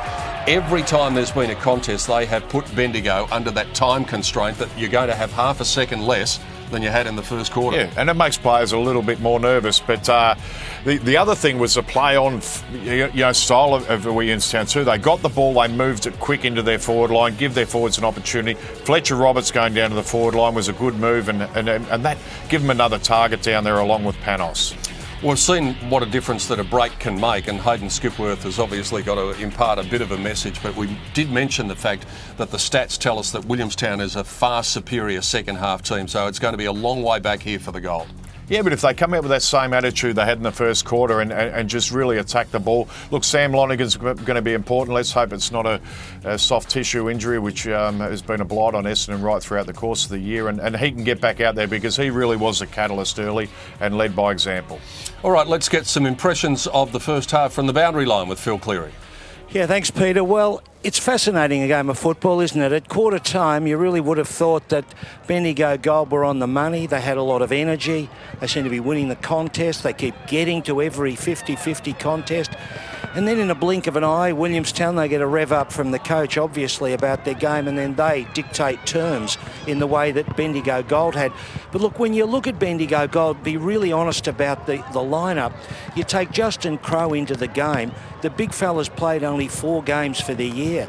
He's a physio with Essendon, the AFL side. He's not really playing football. So when you take a bloke like that in, because you're forced because of the loss of players, it just makes it extremely difficult for you to continue the balance.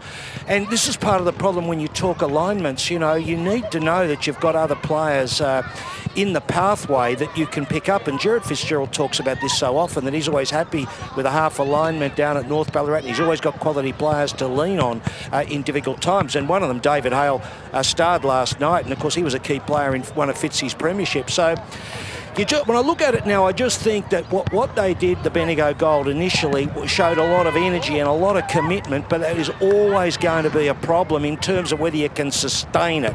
And unfortunately, they haven't been able to sustain it. And I don't know where they're going to find a pathway to goal in the second half. Matthew Little hasn't been able to get his hands on the ball and pluck the marks. I mean, you need him to take 2 or 3 marks per quarter close to goal and give you a chance at scoring, because if he's not there as a target, I think it's going to be really difficult for them. So tough second half, and I'm going to go and chase Ian Rickman shortly because I was supposed to have him with me. All right, well, Chops, look out. Phil's coming after you. I know where you'll find him. By the way, over near the refreshments that David Rees-Jones has featured today, we often talk about the famous Burrow Burgers. Now, you've got some great news with the Burrow Burgers. Well, they've supersised it. It's amazing. They've supersised the Burrow Burger, 110% bigger for only $2 extra. So, and you tell me you didn't go the supersized version. I went the small version. No, I'm fat enough these days. Oh, yeah, of course you did. Why don't we get off culinary delights and go back to the delights of football last week as we take a look at the state leagues all around Australia. Here's Matt Clinch with our wrap. Although dark clouds loomed over Norwood Oval for their round 22 clash against the Eagles, the Redlegs had already sewn up the minor premiership. Only the rain threatened the September plans of the home team. The Eagles had kept alive their finals chances in a last-ditch win against the Magpies, but the Redlegs presented a bigger test. Both teams fought the weather and each other in the first term before Lee Staples' first major got the Eagles on the board. Simon Phillips was quick to reply for the Redlegs. Forward and running onward is Phillips, and there's nobody in this ground that's going to catch this little bloke, I can tell you. Minutes later, Ben Warren looped a handball over the top to Phillips, whose second goal in succession gave Norwood a 10-point lead into quarter time. The second quarter would prove a dour affair. Norwood's Nathan Batsanis was stretchered off with a leg injury in the opening minutes. Late inclusion Tommy Langford gave the locals something to smile about, playing a great game in the wet. Kane Murphy kicked a major with his second kick of the day as the Eagles were held scoreless for the term. The visitors fought back to start the third quarter, with Matt Goldsworthy kicking a second face-saving goal for the visitors in 3 minutes.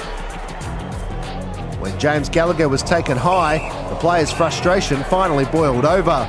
Meanwhile, with key players tumbling around him, Mitch Greig took the opportunity to show some authority up forward. Late in the term, the Eagles' season looked to be on the slide and were in desperate need of some individual brilliance. Sumner sitting under it, sits up beautifully for him, snaps it around the goal. Byron Sumner class to the fore. In the last quarter, Langford took another strong mark in the wet, but by that stage was too tired to make the distance. A second melee broke out in the middle of the final term, and the only scorer troubled in the last was the statistician who recorded the first scoreless quarter in an SANFL game since 1925. In the end, Norwood prevailed by 21 points in a slugfest. Simon Phillips ended up with 3 goals for the Redlegs, and late inclusion Tommy Langford performed well, chipping in with 2. Across town, West Adelaide survived a scare to hold on for an ugly but thrilling 1-point win. Central District ended Sturt's finals aspirations with a 50-point thumping, and the Roosters straightened up after half-time to run out 5-goal winners over Port. The final fortnight will tell the story for Glenelg, who are hanging on to 5th by a thread. The Eagles look like they could pinch a finals berth, and mathematically Port Adelaide can still sneak into the 5 with 2 straight wins.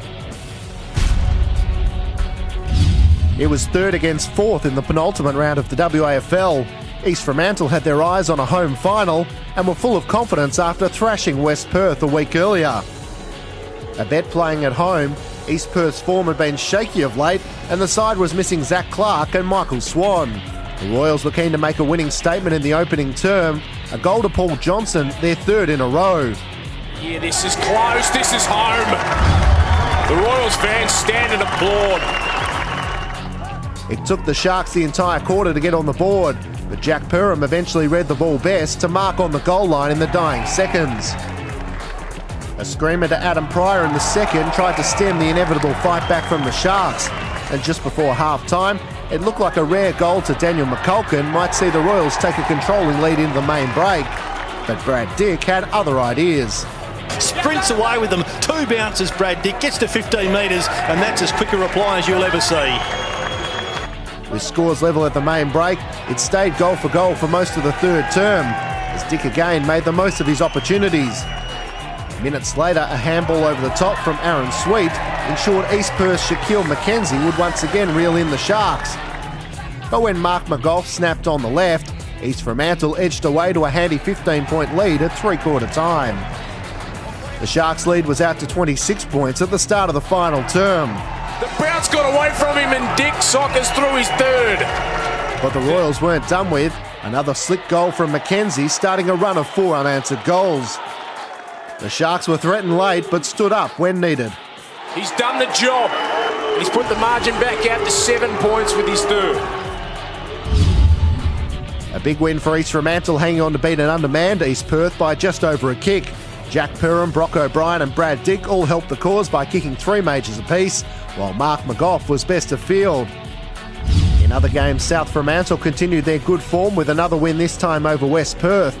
Peel Thunder enjoyed their biggest win of the year, smashing Subiaco by 50 points. And Swan Districts defeated Claremont in their top-of-the-table clash. Barring an upset loss to one of the top teams, the Final 4 should stay as it is, which would see a rematch of this weekend's game scheduled for the first week of the finals.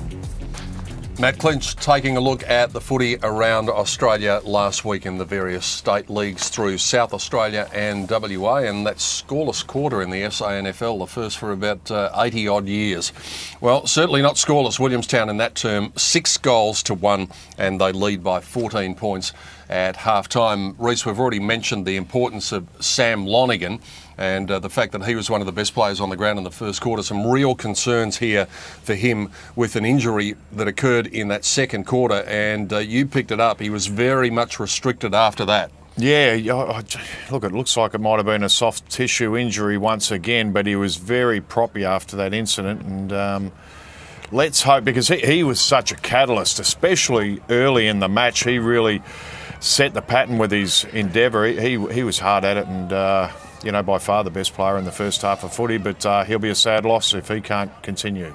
And they certainly need him in and under, because it was Williamstown who were really getting the advantage at the centre clearances as well. They won the first 3 centre clearances in that second quarter, and it was on the back of that their dominance was built, and hence the 6 goals in the term. Yeah, and he was just fantastic. Just eyes for the ball, hard at it, kicked a couple of goals and really set his team alight. So let's hope he can get back out there in this second half, because he's an important player for them to win the game. All right, Monday night, the Liston Trophy is going to be held. We'll have a bit of a preview of that in our coverage tomorrow. Don't forget, we will be here tomorrow for Port Melbourne versus Geelong, with the second qualifying final coming up on Grandstand at 2 o'clock tomorrow afternoon. The reason I mentioned the Liston is because AFL has Andrew Demetriou. We've got John Hook in the VFL, and Hookie will be reading the votes on Monday night. He's probably pretty nervous as we speak. Just to ease those nerves, he's having a chat with Phil Cleary at half-time. Yeah, you're right, Pete. He's had the dictionary out. He's had the linguist out to make sure all the pronunciations are right. He did get dim sim right. He thinks that Ian Rickman might be on a dim sim somewhere in the Port Melbourne ground. On Lonigan, not saying anything yet. I did ask, but they were restrapping his ankle. I think that was the main issue. But John, after all of that, I come to you. You moved next week's finals out to Casey Fields, and we've got the driest ground in Melbourne. Why is that? Well, Phil, when we made the decision probably a couple of months ago, we're having a pretty wet winter, and we wanted to make sure that we thought, given a week's rest in between, week 1 and week 3 for here, the prelim finals, just gives the ground a rest. And, Casey's one of our major grounds too, so we just thought that was a major reason for it, just to make sure the players had a decent ground to play on. Sure. Look, a lot of talk about VFL football alignments. Williamstown, the word I'm hearing is they'll go another year with the Doggies at least. Are you in there at head office comfortable about where the VFL is at the moment? Oh, look, we are. Look, it's no doubt it's sometimes difficult with alignments. But, look, overall, I think we are pretty comfortable. I think it's always going to be a changing landscape.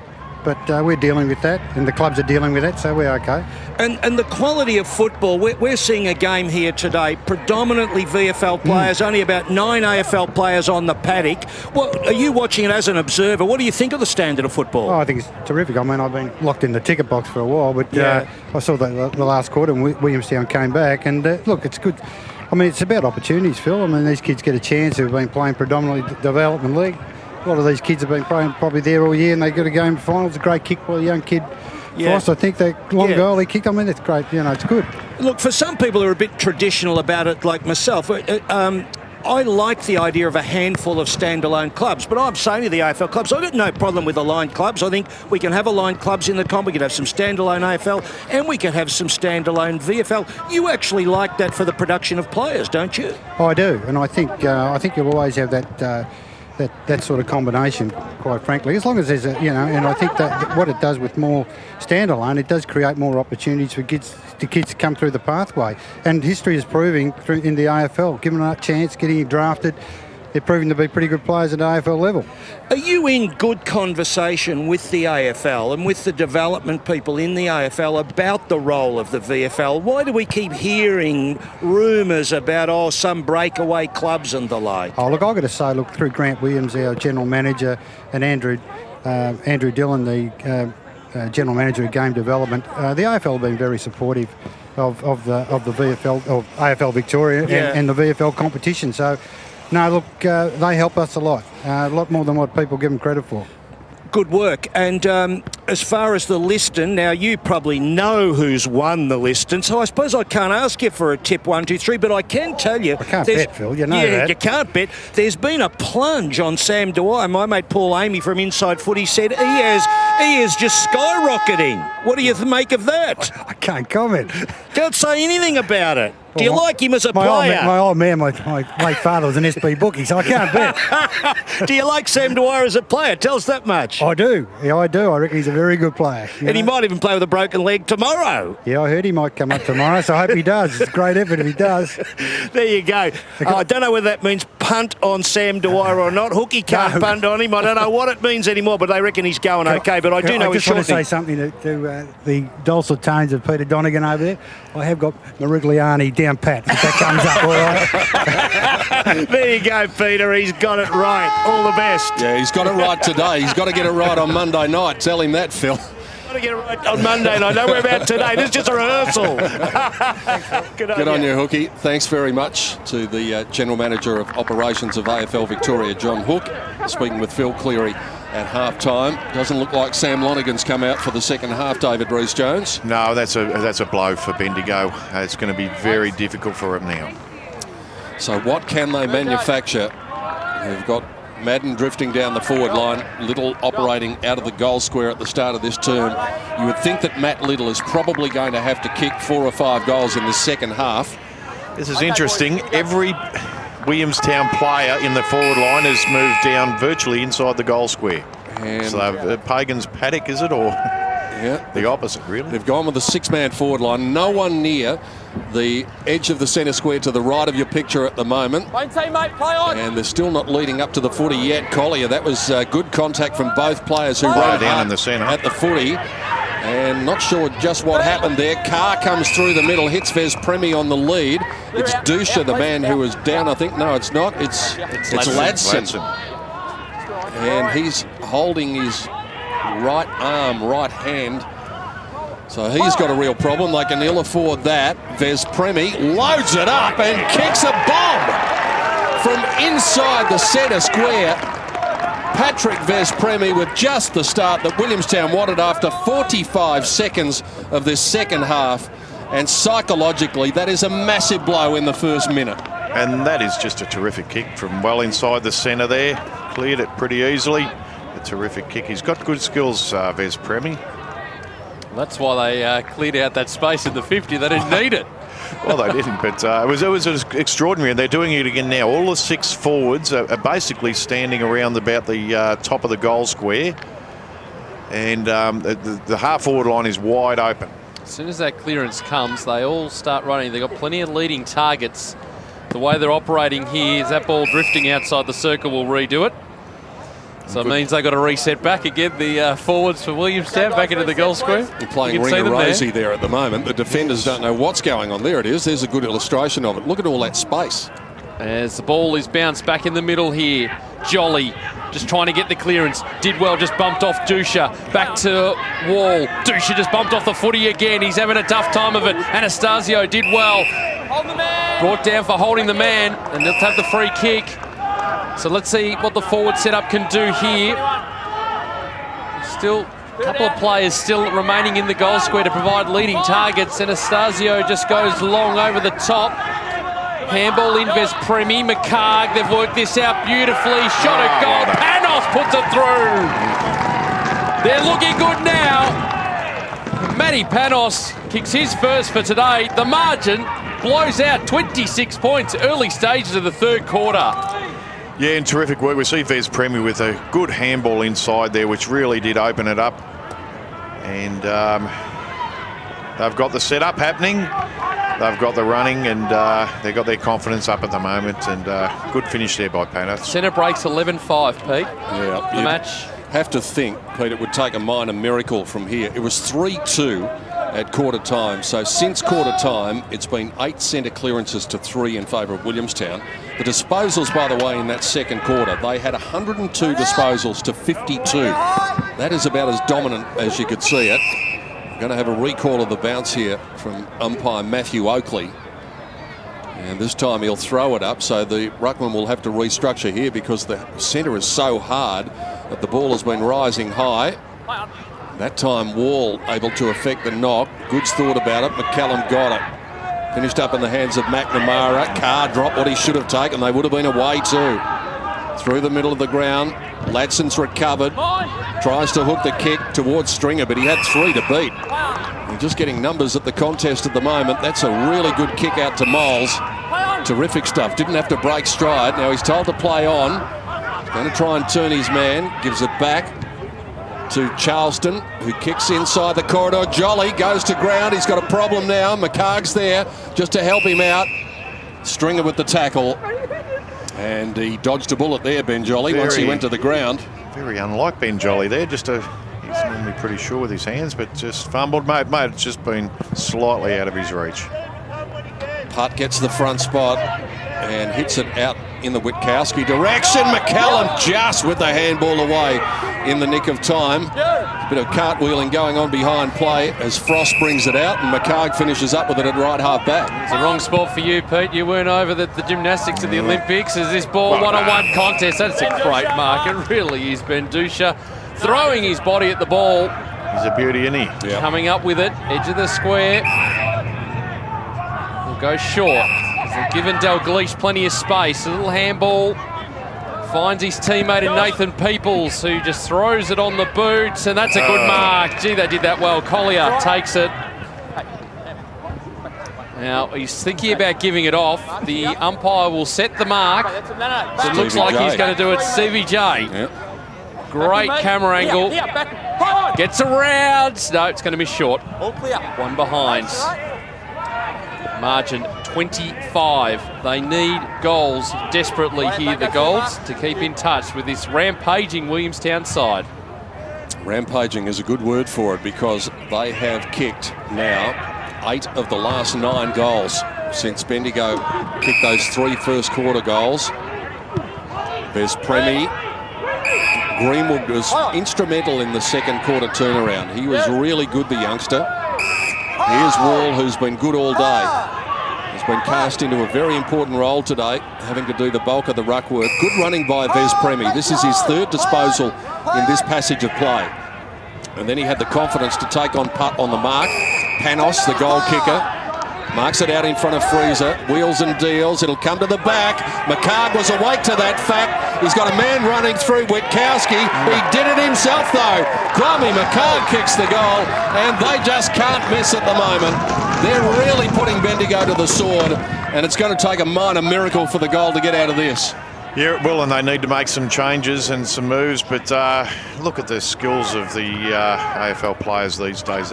He's kicked out the outside of the right foot, and they know where the ball's going. They can make it do things that unbelievable things just they can do with the ball. Yeah, they really can. But look, from Bendigo's point of view, they need to make some moves. I'd push Matt Little up the ground a bit, I think, and just try some different things. He's one of the best forwards in the competition. He's getting nothing down there at full forward, so put him up to centre forward, try something different. He's had 2 disposals so far. Phil, if the news wasn't bad enough, 3 goals at the start of the term for Williamstown, it might be about to get worse for Bendigo. Yeah, Sam Lonigan will not take any further part in the game. I did ask the medical staff. I said, ankle was it? And he just sort of looked away from me. If it had been James Hurd, he probably would have told me. But sometimes down in the AFL settings, they get very precious about these matters. But he's not going to play. Bit of a shame, because he was in good nick, wasn't he? And they're just not, they don't look as strong, they don't look as fit, and they're patching up in a lot of parts. Unfortunately, Bendigo Golden, it looks like a bit of a runaway too, Peter, doesn't it? Yeah, it certainly does, Phil. As the ball's turned over again, Crow just ran into the tackle, got the handball away. Strubens tried hard all day, ball inside the 50. Here's Lloyd. Well, he's gang tackled, no one around, no teammates around. Fogarty just tries to clear the area. Working hard there, Dusha tapped it away, a little bit dangerous. Dusha has to go back in again. He's got the high tackle. He'll take the free kick. So Dusha just needs a target further afield. Won't be able to find one. Williamstown defenders dropping back. The kick is short. The kick is okay. The mark's been taken by Stringer. Again looks up. Again just wants to hug that boundary line over the head of Madden, who really needs to inject himself into the game. A little nice handball, Witkowski. The ball's been turned over again. We'll do it all again. Let's see how they set up this time, the Gold. This ball going inside 50. Falls to the back. Runners. Collier couldn't get hands to it. Little handball out. Now into the middle of the ground. McNamara caught in 2 minds. Little handball over the top. Greenwood been so good in the game today. Just kicks up towards the 50. Shinners with the thump away. Sets Ladson a task. Anastasio putting on the tackle. They're up to the challenge again. Williams works into the middle of the ground. One-on-one contest. Dalglish does well from position. Dusha coming through as well. Oh, that was a high shot by Williams. Crow got there as well, and they should clear. Up to the 50. The ball will be turned over again. No mark taken by McNamara, looking into the sun, and we've got ourselves a push in the back. It'll be a Williamstown free kick on defensive 50. Well called, Pete. Frantic passage of play, and McNamara gets the free kick and was a little bit lucky because he was actually looking into the sun. This is a real problem for players at the Williamstown Road end of the ground at this stage of the afternoon at this time of the year. Remember, starting an hour later than normal today.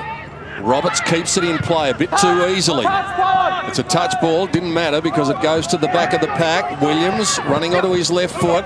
Schultz ducked his hand. Now he's got a problem. Conway does the disciplined thing, puts the ball inside the corridor. The experience of Crow was awake to it. Ladson caught on his non-preferred side. Tumbles the ball out in the direction of this impressive youngster in Stringer. His handball was hot for Vale, who coughed up a couple of goals in that second quarter. Did okay on that occasion. That time Fogarty able to give the handball off. Lockwood drives the ball inside 50. Plenty jumping. It's off the fingertips. And it's gone through for a minor score. So Williamstown attacking relentlessly here. They can sniff the kill, and Bendigo are going to need their best just to stop this tide from overtaking them. Well, Crow just wants to go long and does go long. They've found some space finally. Madden caught in two minds. Just pops it on the boot, looking there for Little. It's too far for him. Frost is there. Little forced to apply the tackle. Has to go in again. Did well to pick it up. Dribbling ball towards the line. And it's going to be out of bounds. Well, he did the hard work there, Matt Little, and he's paying for it now. But that was an impressive effort by the forward, Reece. Terrific work. I don't think he saw his teammate Lloyd there, or whether Lloyd was talking, because he could have given the handball off then. It would have been a pretty easy goal. Ball thrown back in. It's a touch ball. Jolly getting that secondary tap down. They're just trying to clear the area here, the Seagulls, and they'll do okay as well. Oh, that's a terrible no-look handball. He should have looked. Schultz goes back inside the 50. Long ball. Frost is there. Off hands. Quick kick there. Just trying to find some space is Kavanagh. He needs to go back in again. Huntley there as well. He lost a handle on it. Working hard, Strubert. He has it stripped away from him, and Williamstown are away through the middle of the ground. And it was McCallum's kick who got them away. But it's 2-on-1 back here. Crow bending down. Vespremi made a good contest of it. Now Anastasio was the one left standing. All the 9 pins fell over, and the little fella's run too far. He finished up kicking the goal as well, but he saw the goals. He saw the vacant goal square. And unfortunately, the umpire saw him take about 23 steps. Well, he did take 23, but that's only about 10 metres for him. So Bendigo told to play on as they bring it out to the city side of the ground. Moles with the contest, and then he goes in and fetches it again because Conway cleared a path for him. Which way will a bouncing ball go here? The right way, not quite. It got a fair old off-break as well from Brodie Moles. And yet another minor score. They are hanging by a thread at the moment, Bendigo. Yep, but they need to make the pay on the scoreboard. Have been convincing going forward. The Shinners up the line, bit of holding going on from a couple of contests there. Goes over, we'll have it thrown back in. Phil, can you see any light at the tunnel at all for Bendigo? It's just one-way traffic at the moment. Well, yeah, indeed, Peter. If you wound the clock back, and I put this to David Rees-Jones, if you wound the clock back 20 years or so, you'd be looking at not changing the game by way of rotations or midfield pressure. All of that's important. Well, what you do is you move some talls. You look at it and you say, have I got a tall in the back half who can go forward? Have I got a tall in the forward half who can go forward? They cannot win the game without a structural change, but structural change is not in vogue these days in football. It'll come back, but it just won't probably come back today. But if I was here right now doing it, I'd say I'm going to make some changes, something that just might change the whole pattern, because otherwise we cannot win. For a minute there, I thought you were going to say start a fight when you were saying go back 20 years ago. That used to work sometimes. Conway's kick.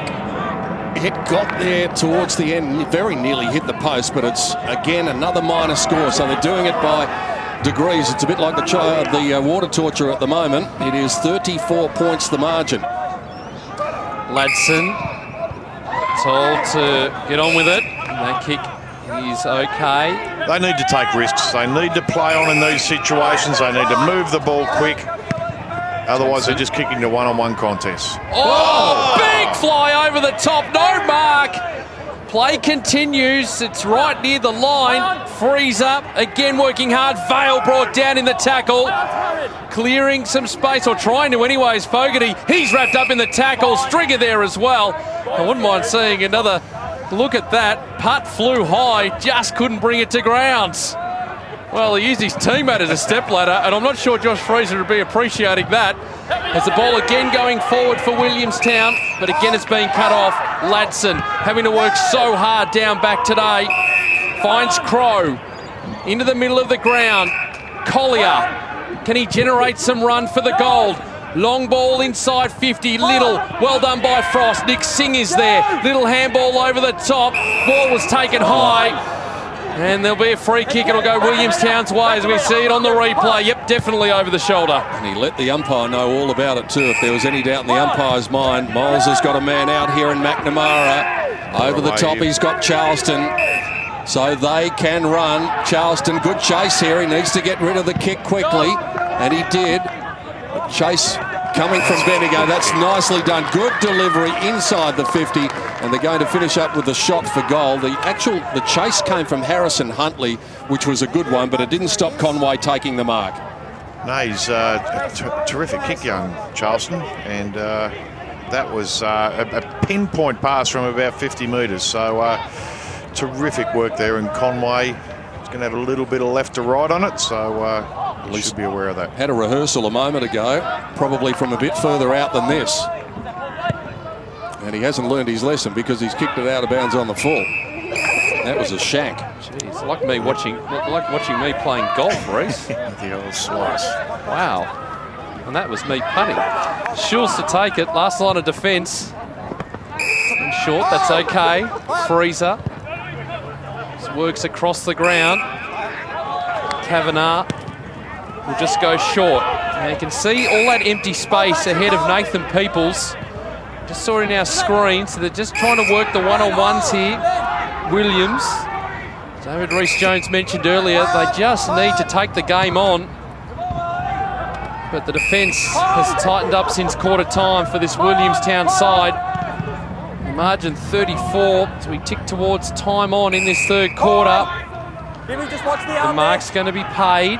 Just hear the umpire background. They almost called the high tackle, or the high shot, as the mark has been taken by McPhee. Here's where they need to generate the run. Dusha working outside of the boot into the pocket. That's okay. Well, they took their time there, Reece, but it was effective in the end because eventually they've got the shot at goal. Well, they kept the ball moving. They went from side to side and down the ground a bit, but you know, you just got to keep trying things. You know, this is it. This is their season on the line here, and you've got to give it everything right till the end. Kick number 10 for Justin Madden. It looks okay. Beautifully done by our cameraman. That's his second goal for today. With a great view of that.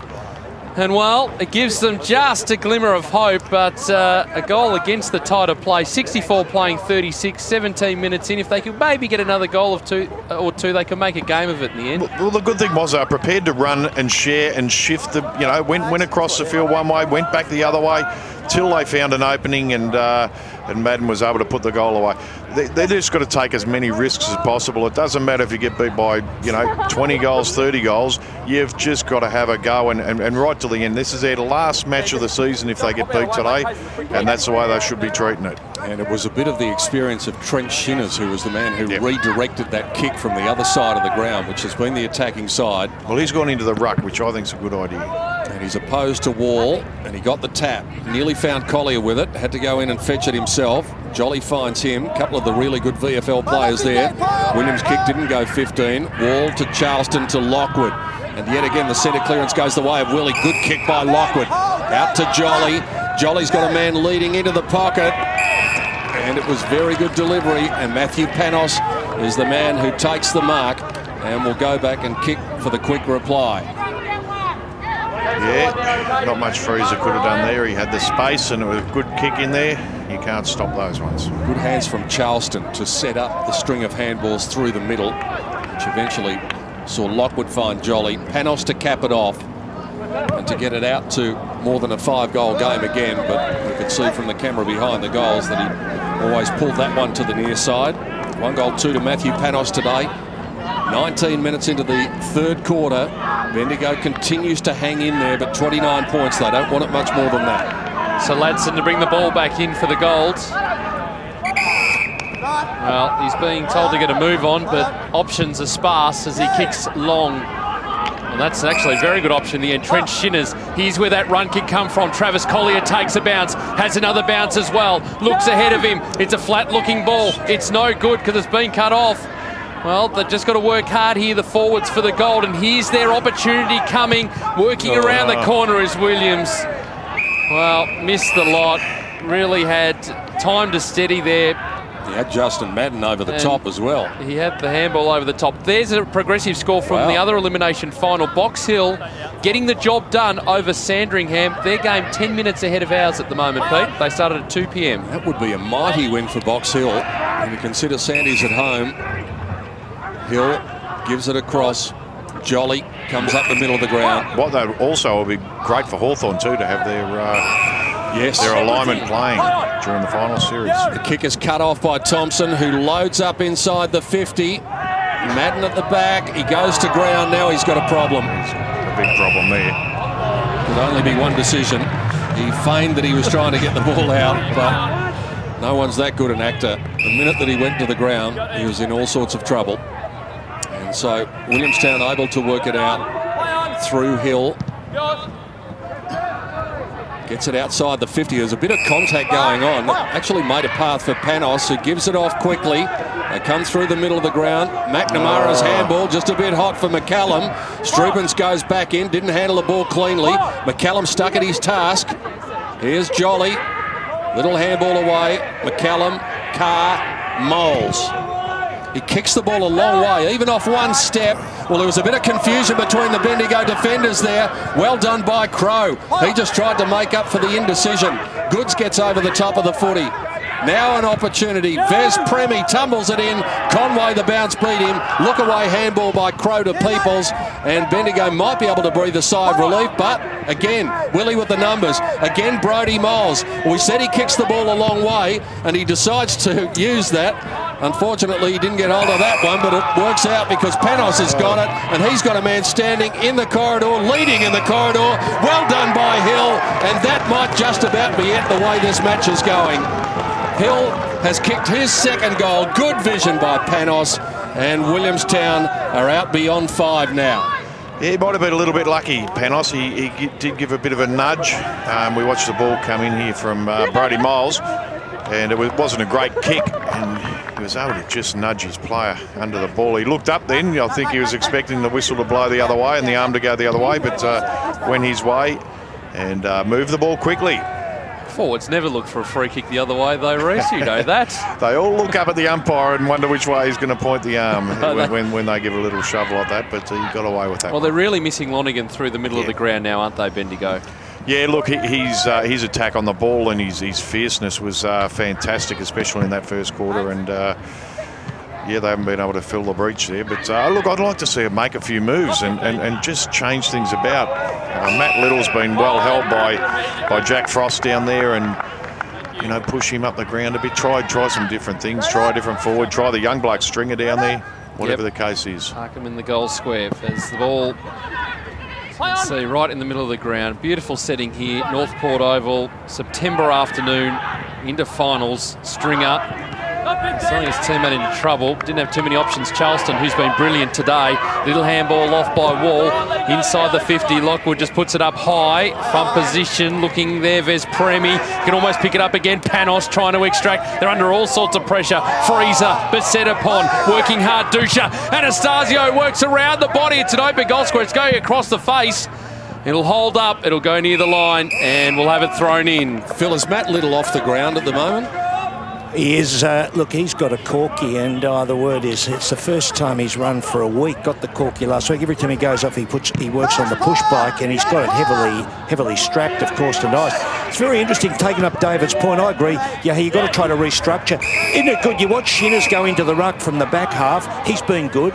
They've pushed Crow to the back line. They're probably suffering because, of course, Lonergan's not out there and Little. But they're the only... That's that sort of thing that might give them half a chance. I look at Shinners running across the ground. He's a pretty good player, isn't he? You know, he's got some toughs about him. He's got good running ability. So they're the sorts of changes that you need, because when they go forward, Peter and David, they just don't look like they're going to score. You've got to fix that up, or else you're relentlessly under pressure. Wall did well there, just pop it on the boot. Peoples, though, in front, takes the mark.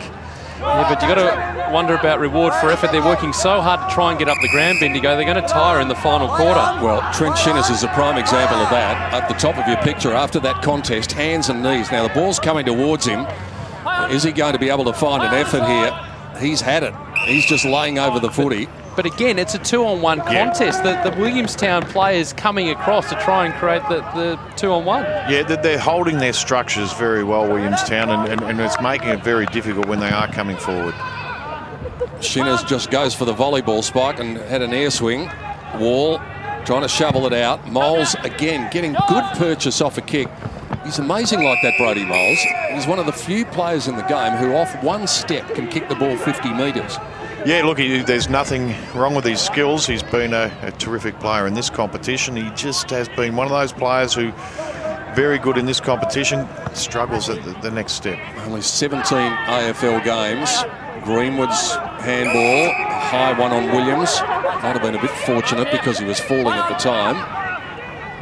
Now they're told to play on. Who's he found? Not many. Well, he's put it in between the triangulation of fire, and Witkowski was awake to it. Witkowski just feeling the effects after taking that mark. Wall spears it in. That wasn't a good kick.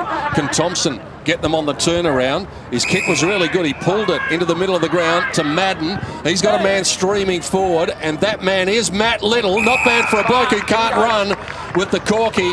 Beautiful delivery from Madden. Just put it to the advantage of Little, and Little acknowledging that from his teammate. And that's terrific, because that was a kick then. That was the kick. It was a spot on. Matt Little, he's good at those ones where he ducks back into space, and you put the ball up and out in front of this guy, and it's very, very hard to stop. He made 40 metres to get to that ball, Pete. And he kicks as Matt Little would kick. Gets the goal. And so that's his first of the afternoon. And you would have thought, if you had said that it's going to take until the 26-minute mark of the third quarter for Matt Little to kick his first goal, Bendigo would be in trouble. They're hanging in there, but only just. Yeah, they are. And yeah, I didn't know about his leg injury, which probably means he's restricted to coming out of the square, which is disappointing, I suppose, because he's a player who up around the ground, he could have provided a bit of spark, I suppose, but they're a little bit restricted with injuries, and that could come back to bite him at the end. Well, he did well there on the transition. When that ball was coming in, he was standing at 50. Yep. And so he made up all that ground to grab the contest. There was no one. Yeah, there was no one back there, so you know, he had to run at it, and all he had to do was make the move, and the kick had to be in the right direction as it was. It was pretty easy stuff. Ball just on the edge of the circle there. We thought almost would be rebounced. It's favouring here Greenwood. And a hold's been called. Well, I thought he took possession. But Greenwood will go inside the 50. Well, Wall was just pushed out of it there. Front on contact, I would have thought. Anyway, working hard is Crow. Handball partially smothered. Over the top, Lloyd has to go back in and get his own footy. He's pushed off that again. Well, you can hear the umpire and you'll hear the end results. You'll see it as well. He was in all sorts of trouble. Well, how's that not a effective? Yeah, but I suppose he's brought down. Peter German pretty happy with that as well, because having a shot for goal. I suspect he was unhappy about 20 seconds ago. Yeah. From what I've seen from Begija so far, I wouldn't be having my house on this. Could end up anywhere. Well, he's kicked a couple of points and one out in the full, I think, so far. So coming in, yep, goalless today, despite having a few opportunities. Begija just steps in, and he's going to miss to the near side. So another behind the margin, an even 30. Only you could do that when you're going through the races at the start of the day, Reece. Well, I can find out who can't win. I just don't know who can. Here's Strubens, who's gone the short kick a couple of times today, and it's been quite dangerous. That time was a little danger, but he hit Collier on the chest. Strubens trying to lead for him. Collier takes it out to the Norm Gostan side. Hart again with another big fly. Greenwood gets his hands on the footy as the siren sounds. So it's 4-2 in that term. Williamstown takes the 14-point lead at half-time out to a 30-point lead at three-quarter time, and it's going to take something very special from Bendigo Gold to make them avoid playing their last quarter of the season. Yeah, and this guy on the screen here, Brody Miles, had a terrific third quarter, and basically it has been one of the guys who's helped get Williamstown to the lead they are at the moment. So it's a 5-goal lead, but the way Bendigo are playing, they really can't make up that difference at the moment. You wouldn't think so anyway. And Williamstown are controlling the play. They're getting their hands on the ball first and getting the score on the board, and that's what it's all about. In that term, 4-5 to 2-1 in favour of the Seagulls. And so even though it's not a high-scoring game, they've done enough, you would think, to probably win goods with a couple of goals in that second quarter. Hill got his second goal in the third term. And Madden and Lonergan, the goal kickers, Lonergan gone for the day. James Wall, well, we said he had a big task at the start of the day, and he's performed it manfully. The one thing about James Wall, you're going to get effort. He's going to make mistakes along the way, but you're going to get effort. We've seen him, as we said before the game, you know, he's playing in the ruck today. a lone hand in the ruck. He's played on the wing. We've seen him play back and forward in different positions. He's a marvel. He just gives his best all the time. 21 to Wall, 21 to Jolly, 19 to Goods. The old firm, the old heads really coming to the fore, as you'd expect in finals football. Yeah, and that's what, that's what they were lacking early, really. I mean, it was their senior players who couldn't get their hands on the ball, but it was Brett Goods in that second quarter who really helped switch the play.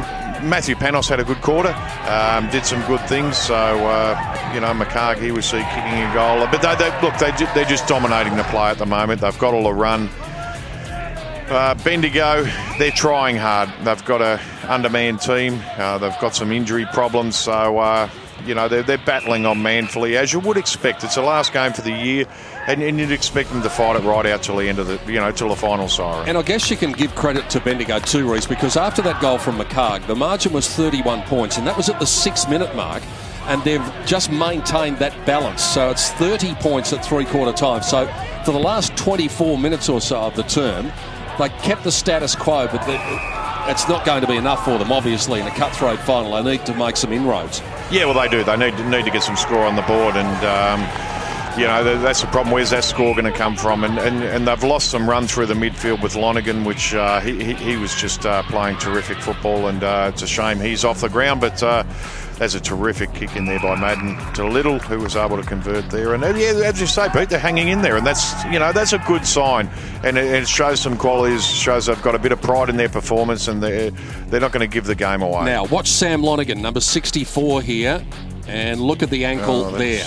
Ankle, yeah, geez, that's bad, isn't it? Yeah. Well, the good thing about that, I suppose, from an Essendon point of view, is it's not a soft tissue injury, so at least it's something structural.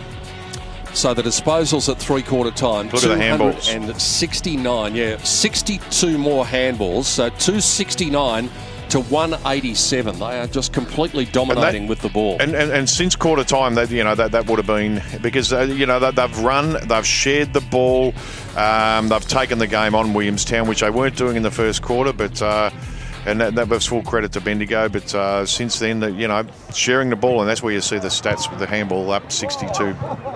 All right, Peter German addressing the troops at three-quarter time. Let's go to his opposite number and see if he can find a miracle at three-quarter time. Hayden Skipworth in the Bendigo huddle. Take the game on, okay? No getting back off the mark, nothing like that. Take the game on, okay? What does take the game on mean? Give me some off the line, that's one. Will, decisions on the turn. Fast possession, overlap, handball. Okay, handball receive. Midfield stoppages, third man up as much as you can. Sure?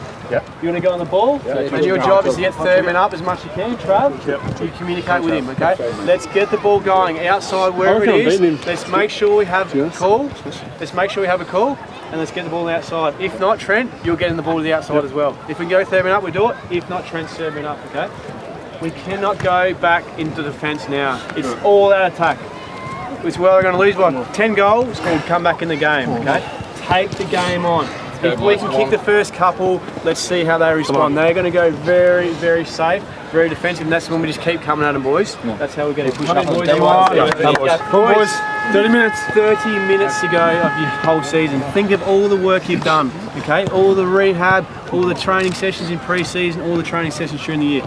30 minutes of footy to go. Yeah. Give it everything. Don't look at each other at the end of the game and shit, I could have given a bit more. This is a quarter to stand up and look at each other in the eye and give you something, to give the team something. Come on, boys. It's coming from us now. Let's go. Come on. Well, that's exactly the message that Hayden Skipworth needs to impart, because as he said, it doesn't matter if you lose by 10 goals, 12 goals, you've got to give yourself a chance of winning. Yeah, probably the only thing I was sort of listening then and thinking 30 minutes to go and the season's finished. I mean, 30 minutes to go, you don't want the season to be finished, so but he was repeating exactly what you were saying. I don't know whether he's got an earpiece up there. Look, it's basic football. I mean, you know, 30 minutes, you just got to give it all, and it doesn't matter if you get beat by 20 goals. You have a go, and you walk off proud, and you're playing in a final here. People want to play good individually, but you want to play good as a team as well. So you give it your all in finals. Well, if they wanted to find out what Williamstown's going to do in the last quarter, they probably should have gone over to the huddle, because as we can see... They could listen. The wingman could probably listen in there. someone like Dermot Brereton would probably just go and stand at the edge of the huddle and try and listen to the coach. What, not run through it? Well, no, I think he's mellowed in his old age now. That was only from the young, abrasive Derm. Certainly I think it's still young, abrasive Derm, isn't it? I don't think he's like Peter Pan. He won't grow up. I'm trying to butter him up. Anyway, the huddle has finally broken up, which means that Phil Cleary is making his way towards Peter German. Let's hear what the Williamstown coach has got to say at three-quarter time. You took your time with the boys then, Peter, but you'd be quite happy, wouldn't you, after the first quarter? Yeah, but I think, 16 times to 9 inside 50, we just didn't get our rewards that quarter. Your pressure, though, momentum, you seem to get a lot of energy going into the game. Yeah, we did. We got a bit more flow on, which allowed us to obviously get the ball a lot more inside 50. So, look, I've been pleased with probably all those aspects, the clearances, the 50-50 balls, but we just got to make sure we use the ball better, Phil. All the best, team. Peter German sprinting off the ground after having a chat to Phil Cleary, who's doing likewise, but I must say trailing in Germo's wake. There is the coach, making his way up. It's not your Olympic type time, is it, Pete? Probably not, no. But, well, it's going to take something very special from Bendigo. We've already mentioned that, and there just can't be any hesitation at all. A 10-goal defeat is exactly the same as a 1-point defeat, so they've got to dare to dream here in the final quarter, otherwise their season is going to be over. Is Williamstown headed towards a semi-final next week? We're about to find out. Box Hill in front of Sandy in the other game at Trevor Barker Beach Oval. Willie 30 minutes away from victory. Shinner's knocked it down. Collier running onto it without hesitation and then kicking a very high ball up in the direction of half forward. Now there's a sign. Williamstown with 3 at the contest straight away. Stringer did really well, got his hands free. McCallum was tackling him. Madden couldn't handle it cleanly and it goes out. But Williamstown with 3 at the drop of the ball straight away. That presents a really impressive statement early on in the term. So the winner of this game to play the loser of tomorrow's first qualifying final between Casey and Werribee. Next week down at Casey Fields. Hill looking to run on the ball, just paddling in front of him. Crow hot on his hammer. Crow did well, but Hill kept his feet. Just a little handball across. Too far there for Woods. Trying to find some space. Schulz just jumping in over the top. Ladson just pushing the pack over. And the umpire will bounce top of 50. So, a little bit of a stalemate here. Good crowd in. Imagine a few Essendon supporters just going to be making their way across to the MCG, just seeing a bit of VFL action, which is great. Ball inside, 50 off the pack. Conway roved it beautifully. The ball drifting across the face, though. The margin 31, early stages, final quarter. Reece, I think it'd be fair comment to say that they need the first 2 goals of the last quarter, Bendigo. Yeah, look, they do. They just need to get some score, and they need some runners, though. They just haven't got any runners around. Shinner's kick up in the Stringer direction. He was caught behind, so he did the disciplined thing and knocked it away from McCallum. Lloyd kicks it up the line. Good attempt at the mark by Strubens. Nicely done by Charleston. Ducking underneath the tackle, Witkowski to Goods to Lockwood. Smashes the ball forward without much forethought. Schulz had it momentarily. Roberts trying to shepherd the path for the ball, really, than attacking the football. And now Schulz gets on the end of the handball. Got it from Shinners. Stringer had a man short, decided to go longer. That's probably the way they need to go, and it was a correct decision to do that. They've got it all the way up to Madden at half forward. He looks for the leading player in Little, and he's got him. And it's going to need his very best kick from this spot. You don't see too many goals kicked from here, and one of the reasons is that that's a cricket wicket area, the practice wicket area where you come off the softer stuff onto some harder wicket area, and it gets a bit slippery on there, so it needs to be well balanced. But if anyone can do it, Matt Little is the man. It's in the hands of the best person in the team. Matt Little starts it right and hangs it out there, and so often you see that from that angle. It is almost like the Bermuda Triangle of goal kicking here at Port Melbourne. As Roy said, you don't see too many converted from there. McNamara to bring the ball back in. Margin back to what it was at three-quarter time. Sure where to go, McNamara, so he just bombs it long into the middle of the ground, but he's turned it over. Schulz having a good quarter, trying to lift his team. Josh Freezer long inside the 50. Well, almost the one-hander. Working hard here is Lloyd, working around his body and putting it through. Sam Lloyd bobs up for his first goal of today. And the margin continues to close. One against the flow of play, David Rees-Jones, and that's exactly what they needed. Yeah, I think Peter German would be pretty disappointed. You see the long bomb come in, and there's just a lot of Williamstown players just basically standing around there like witches' hats there at the moment, but no real intensity at the ball, and that was a terrific effort there. The young fellow Lloyd, and got his reward. So the 22-year-old keeps the flame flickering for Bendigo. There's the first of those 2 goals we were talking about. Can they follow up? Because if they do, all of a sudden there'll be a bit of doubt in that man's mind and a bit of doubt in the 23 players that he's in charge of. Yeah, just a few nervous little twitches will start happening. If they can get a quick one now, it'll be fantastic. Good bounce from umpire Jared Waite. Wall down to Jolly, gets the centre clearance. Collier's onto it immediately, and they're onto him. Goods was the tackler. He just did get a foot to adjust, and Crowe finishes up in the hands of Jolly. He's got men on. Conway wheels around and kicks it to Goods, who just followed up down from the centre square after being involved in the first phase of that play, and that's good spotting from Conway. And the big fella Tom Hill, just a terrific chase and tackle to turn the ball over. And once the ball turns over in modern football, normally heads back down the other end pretty quickly, which it has this time. So this to restore the normal pulse rate for Williamstown after Lloyd kicked that early goal. If the reply is to come, it's always better that it comes very quickly and just reinforces the doubts in the opposition's mind. And Brett Goods has come up with a shocker. Yeah, sliced it off the boot, but look, he was a player who really did do the damage in that second quarter when they looked like they were down and out, and they looked like they had no spark, and Brett Goods was the man who provided the spark that got Williamstown going. Lloyd and Lockwood here, been an intriguing battle. Lloyd just getting there right near the line. He did tap it to the line. The umpire says we'll throw it in. Lucky. Well, he did get a hand to it. Just trying to keep it moving, according to the umpire. Yep, towards the boundary line, Pete. And over. The ball's thrown back in. Well, can they make them pay here? Bendigo. Charleston just led to the footy by Collier. Carr there, ball spilling free. Going in head first, both of those players. Moles was hovering over it. He has to go back in and get it. It's near the line. It's going to be thrown in again. Interesting there, Reece. You saw 3 or 4 examples of the players now being very aware of a player putting his head over the football, and no one will charge at him. No, not like the old days. Jacob Thompson just trying to urge his team on. Right, some encouragement. There's a bit of grappling there. Just call that a 0-0 draw. Trying to come through as Shinners had to bend. Charleston there, just off the side of his boot. Couldn't get anything on it. McCallum did to Jolly. Well done as he puts the ball up over the top. That's okay as well. Wall takes the mark. Centre wing, he just wants to put it in long. 2-on-2 contest, and wow, that was magnificent work. Roberts, long ball up to the 50.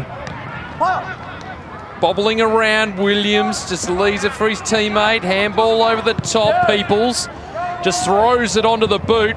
Well, just working under the ball there was Thompson. Oh, that was nicely done too. Through the middle of the ground, just turned over again. This could favour Madden if he can just pick it up. He can't. Well done Witkowski to win that race. Now he's forced to lay the tackle, and the umpire will come in and bounce.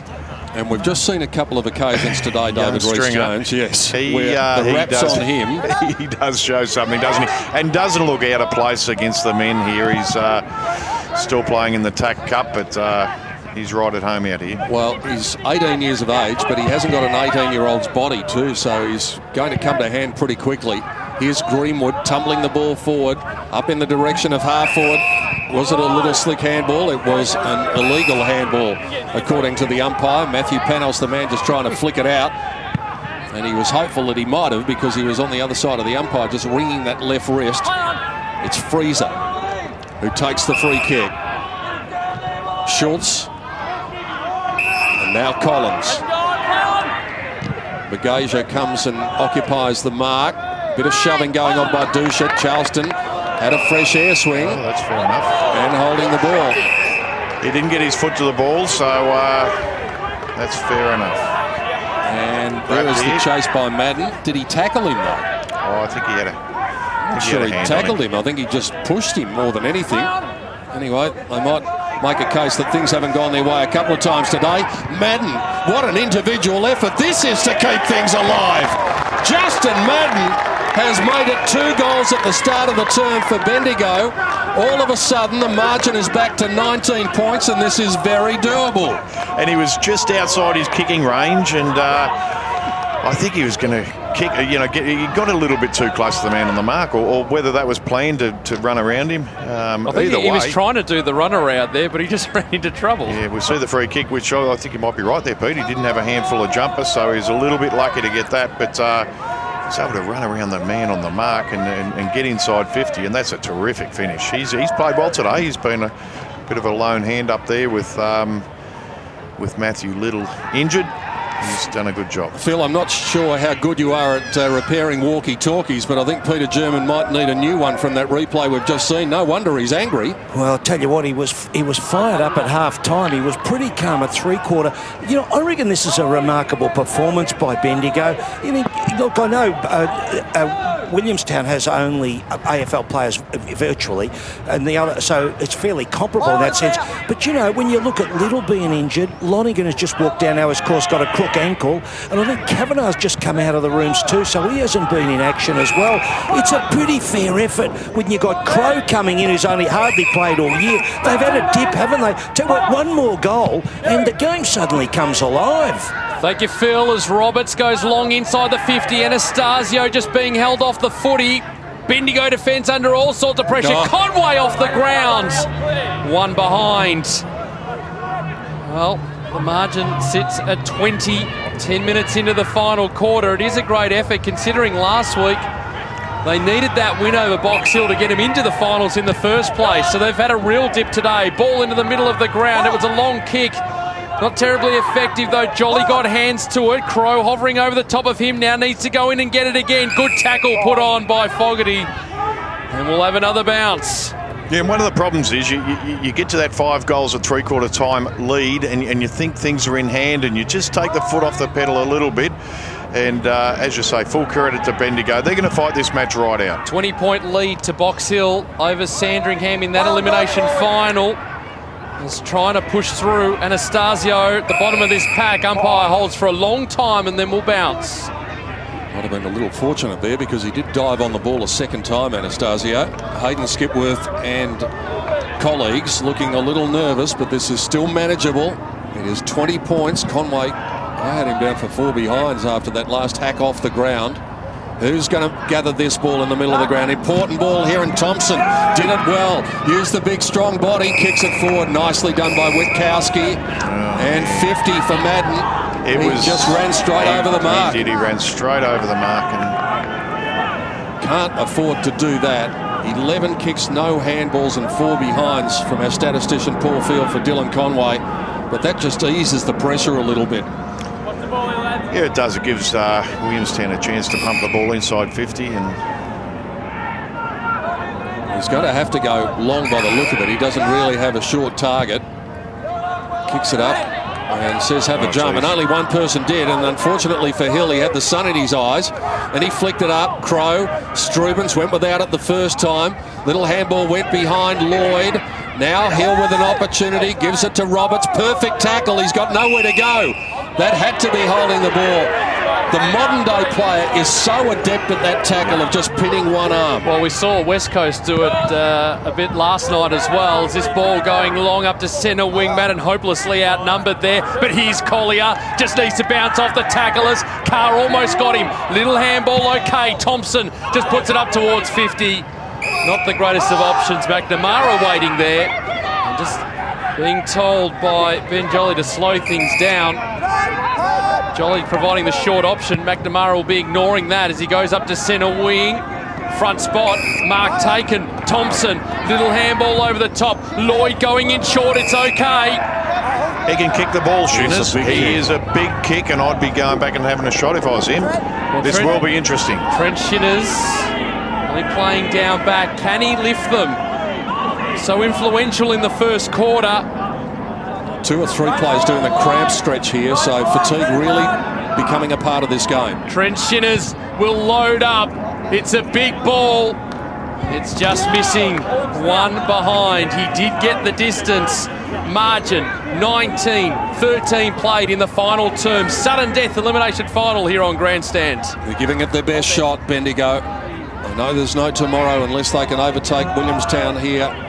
Short kick comes in, and young Greenwood, boy from Vermont originally, represented Vic Metro at the Under-18 Championships last year. Very good on both sides of his body. Jolly over the top. McNamara takes it and goes. Up to the wing. Roberts the target. Works his way between a couple but didn't get his hands up. This man's been good, Thompson. Yep. And he's done what the coach has asked too a couple of times in this last quarter. Just taking it on. Kicks inside the 50, and Shinners again. Well, hopefully he's learned something from the previous kick, because he's almost kicking from the divot, and he's a bit closer in this time. Yeah, well, it was a mismatch then, and I don't know where James Wall got to, but Charleston had to mark here Shinners, and he was able to just shove him aside and take a pretty easy mark. So Shinners needing to just start it a little bit right of where he did last time. What a massive kick this is in the scheme of Bendigo's season. Trent Shinners does start it right, and it doesn't come back, so he's missed one either side. Phil Cleary, those two misses from Shinners from long range could prove to be very critical in the final assessment. Without any shadow of a doubt, Peter, but gee, on the other hand, he has been fantastic, hasn't he? Gone from the back half, gone into the ruck. You know, as I said earlier, his uncle's played for Dandenong, and he played in the Premiership and might have had a little dip in the AFL as well, the Shinners brothers. Tough Dandenong players. I love the way he goes about his footy, David. I reckon he's got a bit of talent, hasn't he? Oh, he's good. He is a goer. He's an old-fashioned defender when he plays back there. He runs straight and hard. We saw him an old-fashioned shirt front in the first quarter. He really made his presence felt out there, and he's a big man, and lets people know he's out there. He's a good player, Shinners. I like him. 8 marks for Shinners. This is Sam Lloyd. He's already kicked a goal in this final quarter. This will make things real interesting. Steps in from 48. Ball on the way. He's got it. 2 goals the difference. Have a look out here. There's a glimmer of hope. A lot of players are getting around him. There's a bit of excitement happening here. And, you know, when that happens, anything can happen. I mean, you just have to be on your mark. Get the ball, keep moving it forward. Players are getting tired now. I mean, it's been a pretty warm day, probably one of the warmest days we've had for a long time. And this is a great effort by an undermanned Bendigo team who had a terrific first quarter. They had a real crack, and then Williamstown took over. Obviously, their class and ability took over, but they haven't given up all day, Bendigo. They've been fantastic. And that man has brought them to this point. Sam Lloyd, 2 goals in this final quarter. Elimination final. The winner to play the loser of the first qualifying final, either Casey or Werribee, down at Casey Fields. As again they get the centre clearance, ball going forward. Nick Singh forced to lay the tackle. There's Goods, can't get hands on it. Players diving in on top. Just need to release. Lockwood wrapped up in the tackle by Stringer, and the umpire will bounce. Oh, another goal here. Remember, 16 minutes into this final quarter. Quarters have gone around the 30-minute mark. Tap to ground. McCullum just going short. Cool in a crisis. He finds Panos working up the ground. The kick up towards half forward is good. Just leading their players to the ball. Conway will just want to load up inside the 50. One-on-one contest. Good work at the front there by Collins. Almost brought down by Roberts. He went to the line. That was his only option, but it's kept in anyway. McCullum has it taken off his hands. Well, we're all thinking deliberate, but McCullum had his hands in the air. He was appealing for the free kick, and it didn't go out. New walkie-talkie provided to Peter German. You can just see that in that shot. Putt getting the tap down. They try and clear it now, and we've got ourselves a high tackle, and it'll go Williamstown's way. To that man on your screen, Brett Goods. Let's have a look at it. And just a little high, Sam Vale. He's reached for the head, and the umpire, and it was a non-controlling umpire too, who fell for that one. So Brett Goods, 18 minutes into this final quarter, 2 goals today, 22 possessions. Been a great performance. Brought them back into the game in the second quarter. Well, this could split the middle, or it could go out on the full. You never know with Brett Goods. Here he goes. His kick just needs to straighten. It doesn't. Important point. It is a handy point. 76 plays 63, 18 minutes into the final quarter. Phil, in the scheme of things, that was a very big call from the umpire. Well, I'm with you in your passion earlier, but I'm a long way from it. But I figured Goods took them on 3 times, and I can't see the final, but it was a free kick for the last bit of tackling or the first. I mean, look to me, and the umpire who gave the free was a mile away. Collins handballs towards the boundary line. McCallum looks inside. Crow was awake to it. The veteran hasn't had much game time this year, and he has been good. He's been good. Collier has been prepared to take them on. Thompson will want his left foot. He's not able to play on as quickly as he would have liked. Decides to come up the line to Freezer. He'll want his left foot as well. Thompson's continued to run. Ticking up towards time on in this cutthroat elimination final. Freezer kicks to a massive humanity out there on the wing. Charleston to Jolly. Returns the favour. And the youngster stops on a 5-cent piece and then kicks it long. Big fly from Panos. At the back of the pack, Williams does well. Collier's got Crow on in the middle. He runs to the 40 and meets it without hesitation. He kicks the half forward. It's a touch ball though. Madden, opposed to about 4, will do well to lock this in. Is he going to ping him? That is really good from Madden. He was surrounded by blue and gold jumpers, and he's just kept it in the attacking zone for Bendigo. Yeah, just a little bit unlucky. That ball was touched coming forward to him. Important possession here over the top. Thompson cleared by Moles into the middle of the ground. The one-on-one at the back. Freezer takes the mark. Been good today. Wants to get it moving on. In 2 minds. Goes long inside the 50. A push out, a nudge out. Is it going to be paid? Thompson the mark. I reckon he's used his body very well on that occasion. He's used his hips to manoeuvre his opponent out of position. We see the ball come in. Hasn't used his arms or his hands. That's fair enough. It's his 9th mark. 11 kicks today for Jacob Thompson. None more important than this from outside the 50. It's a long ball. Who's got it? Ball! They continue to come the golds. Thompson kicks his first for today. The margin just 7 points into time on in the final quarter. Yeah, such an important centre bounce, and hasn't he been pretty good today, Thompson? And just move the ball quick. You just got in and, I mean, nothing on. Get it in long. Kick it to someone and hope for the best. And that's what they did on that occasion. I think McNamara was trying to con for the free kick there. He just got pushed off the ball a little bit too easy. Centre clearances have been 17-8 in favour of Williamstown. Boy, do they need one here, because Bendigo has got the momentum. We said they needed the first 2 goals of the last quarter. They've got the first 4. And, in fact, they've kicked the last 5 goals of the game. Who's going to win the centre clearance here? Williamstown really jittery at the moment. Bendigo with the scent of an unlikely victory. Jolly wanting to do something about that, as the veteran so often does. Crow in the front spot. He just comes out and meets the 40 out in front of Hill. And the umpire blew the whistle for a moment. I thought he was going to give 50. Crow moves it on quickly. Collier's kick. Madden runs underneath it. Witkowski judged it well. They just need to get their hands on the 40. Turnover. Lloyd, has he got men on? He's got a vacant goal square. He should have gone back and taken more time. That might be the handy behind, though, because the margin is now 1 goal, and isn't Peter German feeling it? Oh, he is, Pete. And, the young fella there, he really should have gone back and made sure of it, but he saw the open goal square. The thing was, he was going backwards and then took a step forward to kick, so he was off balance. Well, here's the 2-on-1. Wall managed to pick it up off the spill, but he kicked it straight to Josh Freezer. Remember, if it's a draw, we will be playing extra time. And we'll have it all for you here on Grandstand. Thompson almost a grab. Second effort, pretty good as well. McCallum over the top of him. Players diving in from all directions. Dusha there as well. The umpire will bounce. This is a fantastic effort by this Bendigo team. Undermanned, just pure G&D. And whichever way it goes, their coach will be very proud of them at the end of this day. We're on 50 for Bendigo. Wall, uncontested in the ruck contest. The ball going out of bounds on the full. Turnover to the Golds. Now Schultz will be the player to run. He shouldn't have been. Freezer should have taken the kick there.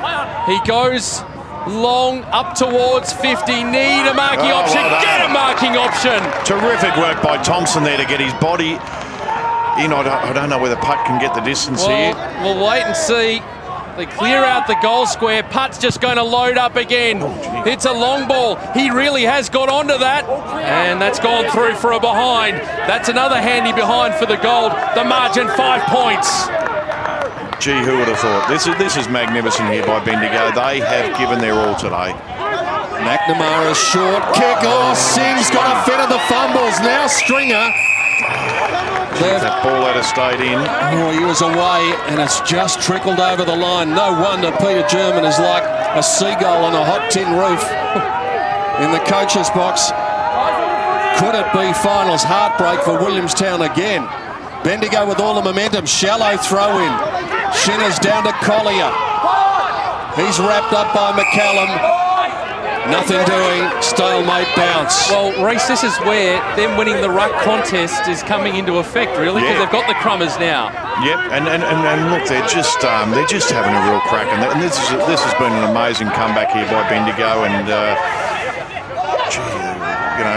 Williamstown, if they get beat here. Moles, they get it up the line, knocked away by Bagasia, but it's Bendigo with the numbers. Collins got it from Vale. Peoples had to wait underneath it. Arches the back, runs away, kicks inside the 50.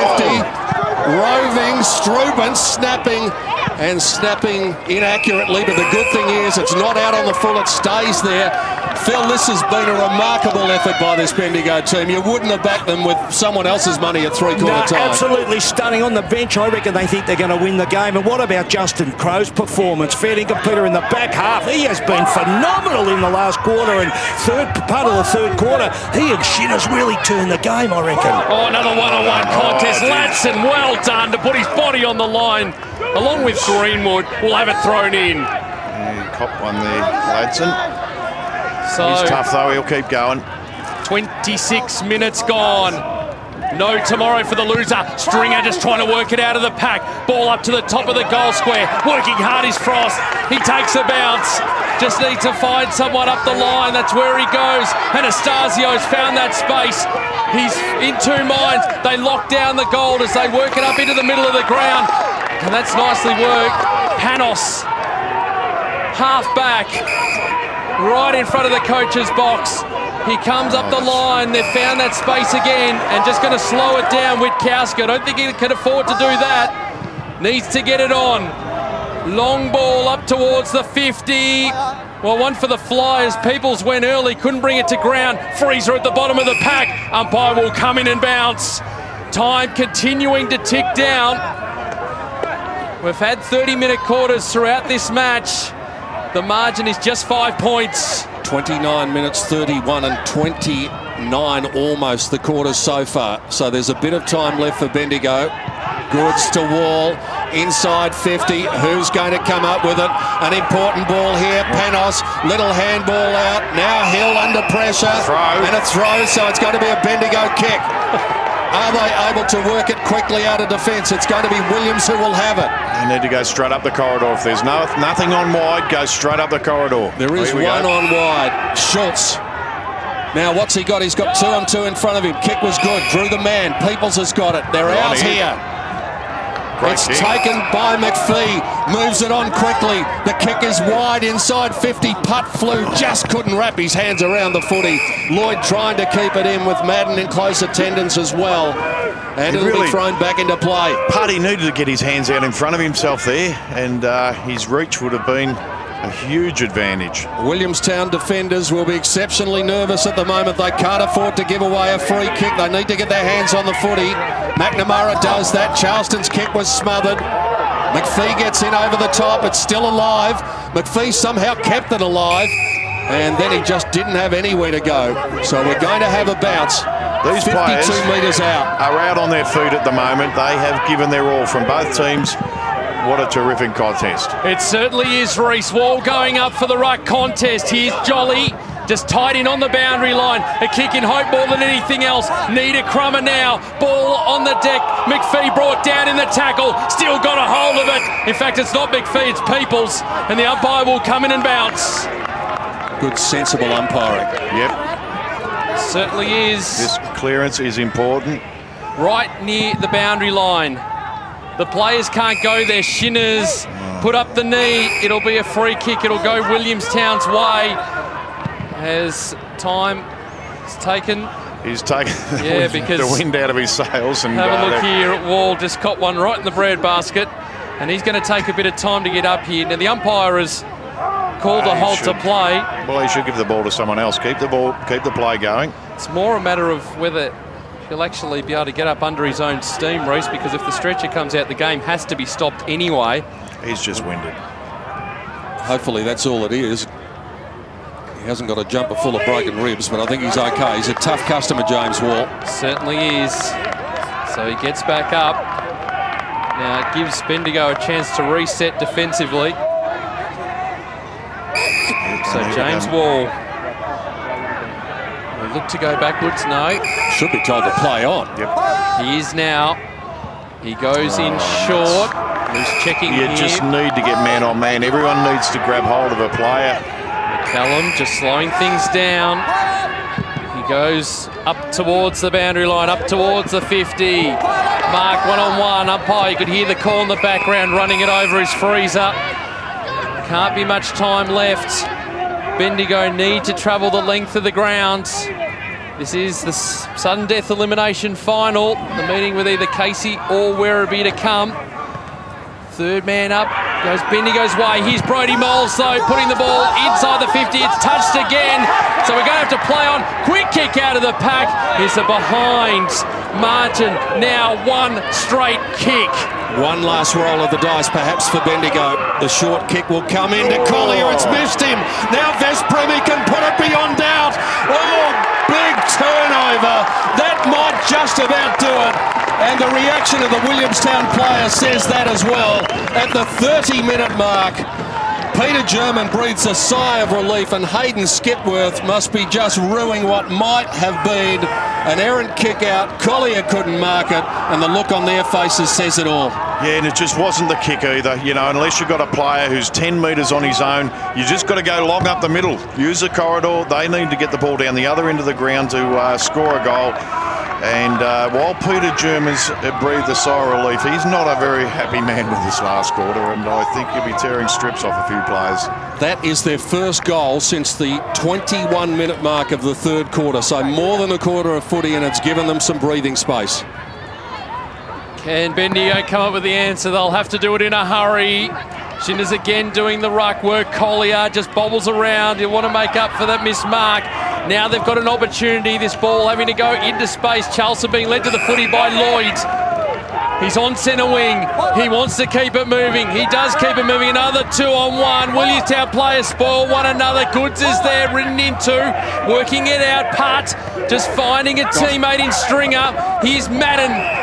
He's out of position. It's over the line. We'll have it thrown in. 32 minutes this final quarter. Time continuing to tick down. They need a goal right now. Ball thrown back in. Front position, Shinners. Collier can run onto this. Collier around his body. It's out of bounds on the full. Another turnover. I think Bendigo are safe now. Yeah, Williamstown with that two-goal Williamstown lead. are safe. Not Bendigo. Look, it's been a brave effort by Bendigo. They've been fantastic, and it's hard not to have sort of been slightly biased, I suppose, in this last quarter. Such has been their effort. They've been very, very brave. Umpires found a kick here to Shinners. Unrealistic attempt by Hill. He's put it into the pocket.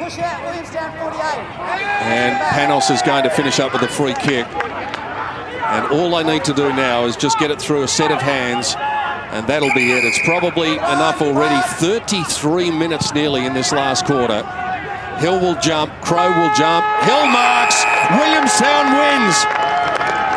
But only after a few heart flutters in the last quarter. Peter German says, thank goodness that's all over. Bendigo fights bravely and gets back to within a kick. but it's Williamstown who lives on. Bendigo bows out in 2012, but they bow out with their heads held high. They certainly do. They can be very proud of themselves. And Williamstown, well, we said beforehand, you know, whether they could go all the way on today's performance, I don't think they'll get past the next hurdle. But look, it's just been a terrific effort by Bendigo just to tough it out. Look, they really went hard in that first quarter. They come out all guns blazing. It was just a brave effort, and they can be proud of themselves. They needed, you know, Williamstown in that after quarter time, they needed their leaders to stand out. Ben Jolly was good. Goods was fantastic, and you know, they got themselves in front, but they never lay down Bendigo. They were fantastic, and they had tries all over the ground. And one of them for Williamstown, Brett Goods today, is with Phil Cleary. Well, Brett, you played in 2 flags, 08-09, and premierships are pretty special. Tight games are something else, though, too, aren't they? When it gets down the wire and you could just lose it on the death knell. Oh, mate, I think that's how the VFL comps how good it is and even it is this year. The final series is going to be a good 4 weeks of footy, I think. Teams are pretty even across the board, and I think we've shown in the last 6 weeks we can win those close ones, and today we've certainly done that again. Look, you played in a side with a half a lineman at the Roosters, North Ballarat, and here you are today going in with, I think, about 5 players from the AFL. So it's a real VFL component game, isn't it, today? Yeah, and look, mate, I know the Willie boys are certainly happy to come step up and play that footy. The Twos are undefeated all year, mate. We've got plenty of depth in that side, and the boys today showed that they can play VFL senior finals footy. So. And you notice the game looked like players were really tired at the end. It just slowed up a bit. It became a bit of the old Sam Kekovich used to say trench warfare. Yeah, and you know, I think we both want to play on footy, but I think in the end it just comes down to down the line old sort of footy where contest. So you know, we got it done. So we're happy to play that footy if we win. Well done, Brett. It's been a great career you've had to date anyway. All the best to you in the finals. Thanks, Phil. Cheers, guys. Who knows? Another premiership maybe for Brett Goods, and Bendigo, well, they'll be a disappointed lot. It goes without saying, but Rick Ladson and his team can really hold their heads high after that comeback, because at 30 points down at 3/4 time, and the way the game was going, you really wouldn't have given them too much hope at all. But for them to get within a goal, undermanned, they lost their best player early in the game in Lonergan. They have done a remarkable job, and credit to them. Yeah, look, they were fantastic, and they, you know, it's just that never say die attitude, and they didn't give in at all. They could have thrown the towel in. They had a team running over the top of them at times, but they just hung in there. And look, there was some poor shots at goal by the Werribee team, but they hung in there. And towards the end, you know, Bendigo had every chance to win the game, and you know, they're just a player or two short at the end, and just a brave effort. And it just goes to show finals football is fantastic. It's just never say die, just go to the end, and you know, what a fantastic game this was. And who knows, with that turnover where Collier didn't mark and Vez Premi kicked the goal, that happened after 30 minutes. There were another 3 minutes after that, so it's a game of ifs and buts, isn't it? Yeah, look, and you can look back and you can't blame individuals or whatever the case is. You know, I mean, it was a good fight back by Williamstown after quarter time. You've got to give them credit, and Brett Goods was the man who in that second quarter really did stand up, kicked a couple of goals. It was fantastic. All right, let's hear the song, and hopefully we'll hear from the coach in a moment. Williamstown, we play beside the sea. All for one and one for all, we strive for victory. There's not a game that we can win together, we stand tall. The siren sounds, we stand our ground, we're Seagulls one and all. Stand and deliver, we'll fight and not give in. We want it bad, so we're glad we'll push until we win. Pop, pop, pop, Seagulls show the courage. We rally to the call. We are the boys from Williamstown, we're Seagulls blue and gold. Where we come from? Williamstown! Seaweed! Muscles!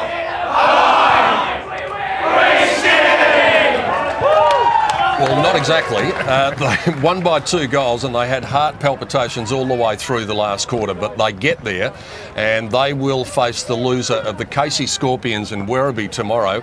in some ways, I guess they're going to be hoping it's Werribee, because otherwise they'll be facing the Casey Scorpions on their home ground in the semi-finals. Yeah, and look, that'll be tough. But the way they played today, they played inconsistent football today, and you can't really do that in finals. They're lucky to get over the line today, but that's been their problem all year, hasn't it? That they haven't been able to play 4 quarters. We mentioned the fact they were goalless in the first quarter. That means they've had 10 goalless quarters throughout the season now. That is a massive number. Yeah, it is, and it's a real concern. You know, if you think you're a genuine chance of winning a premiership, you need to be a lot more consistent than that.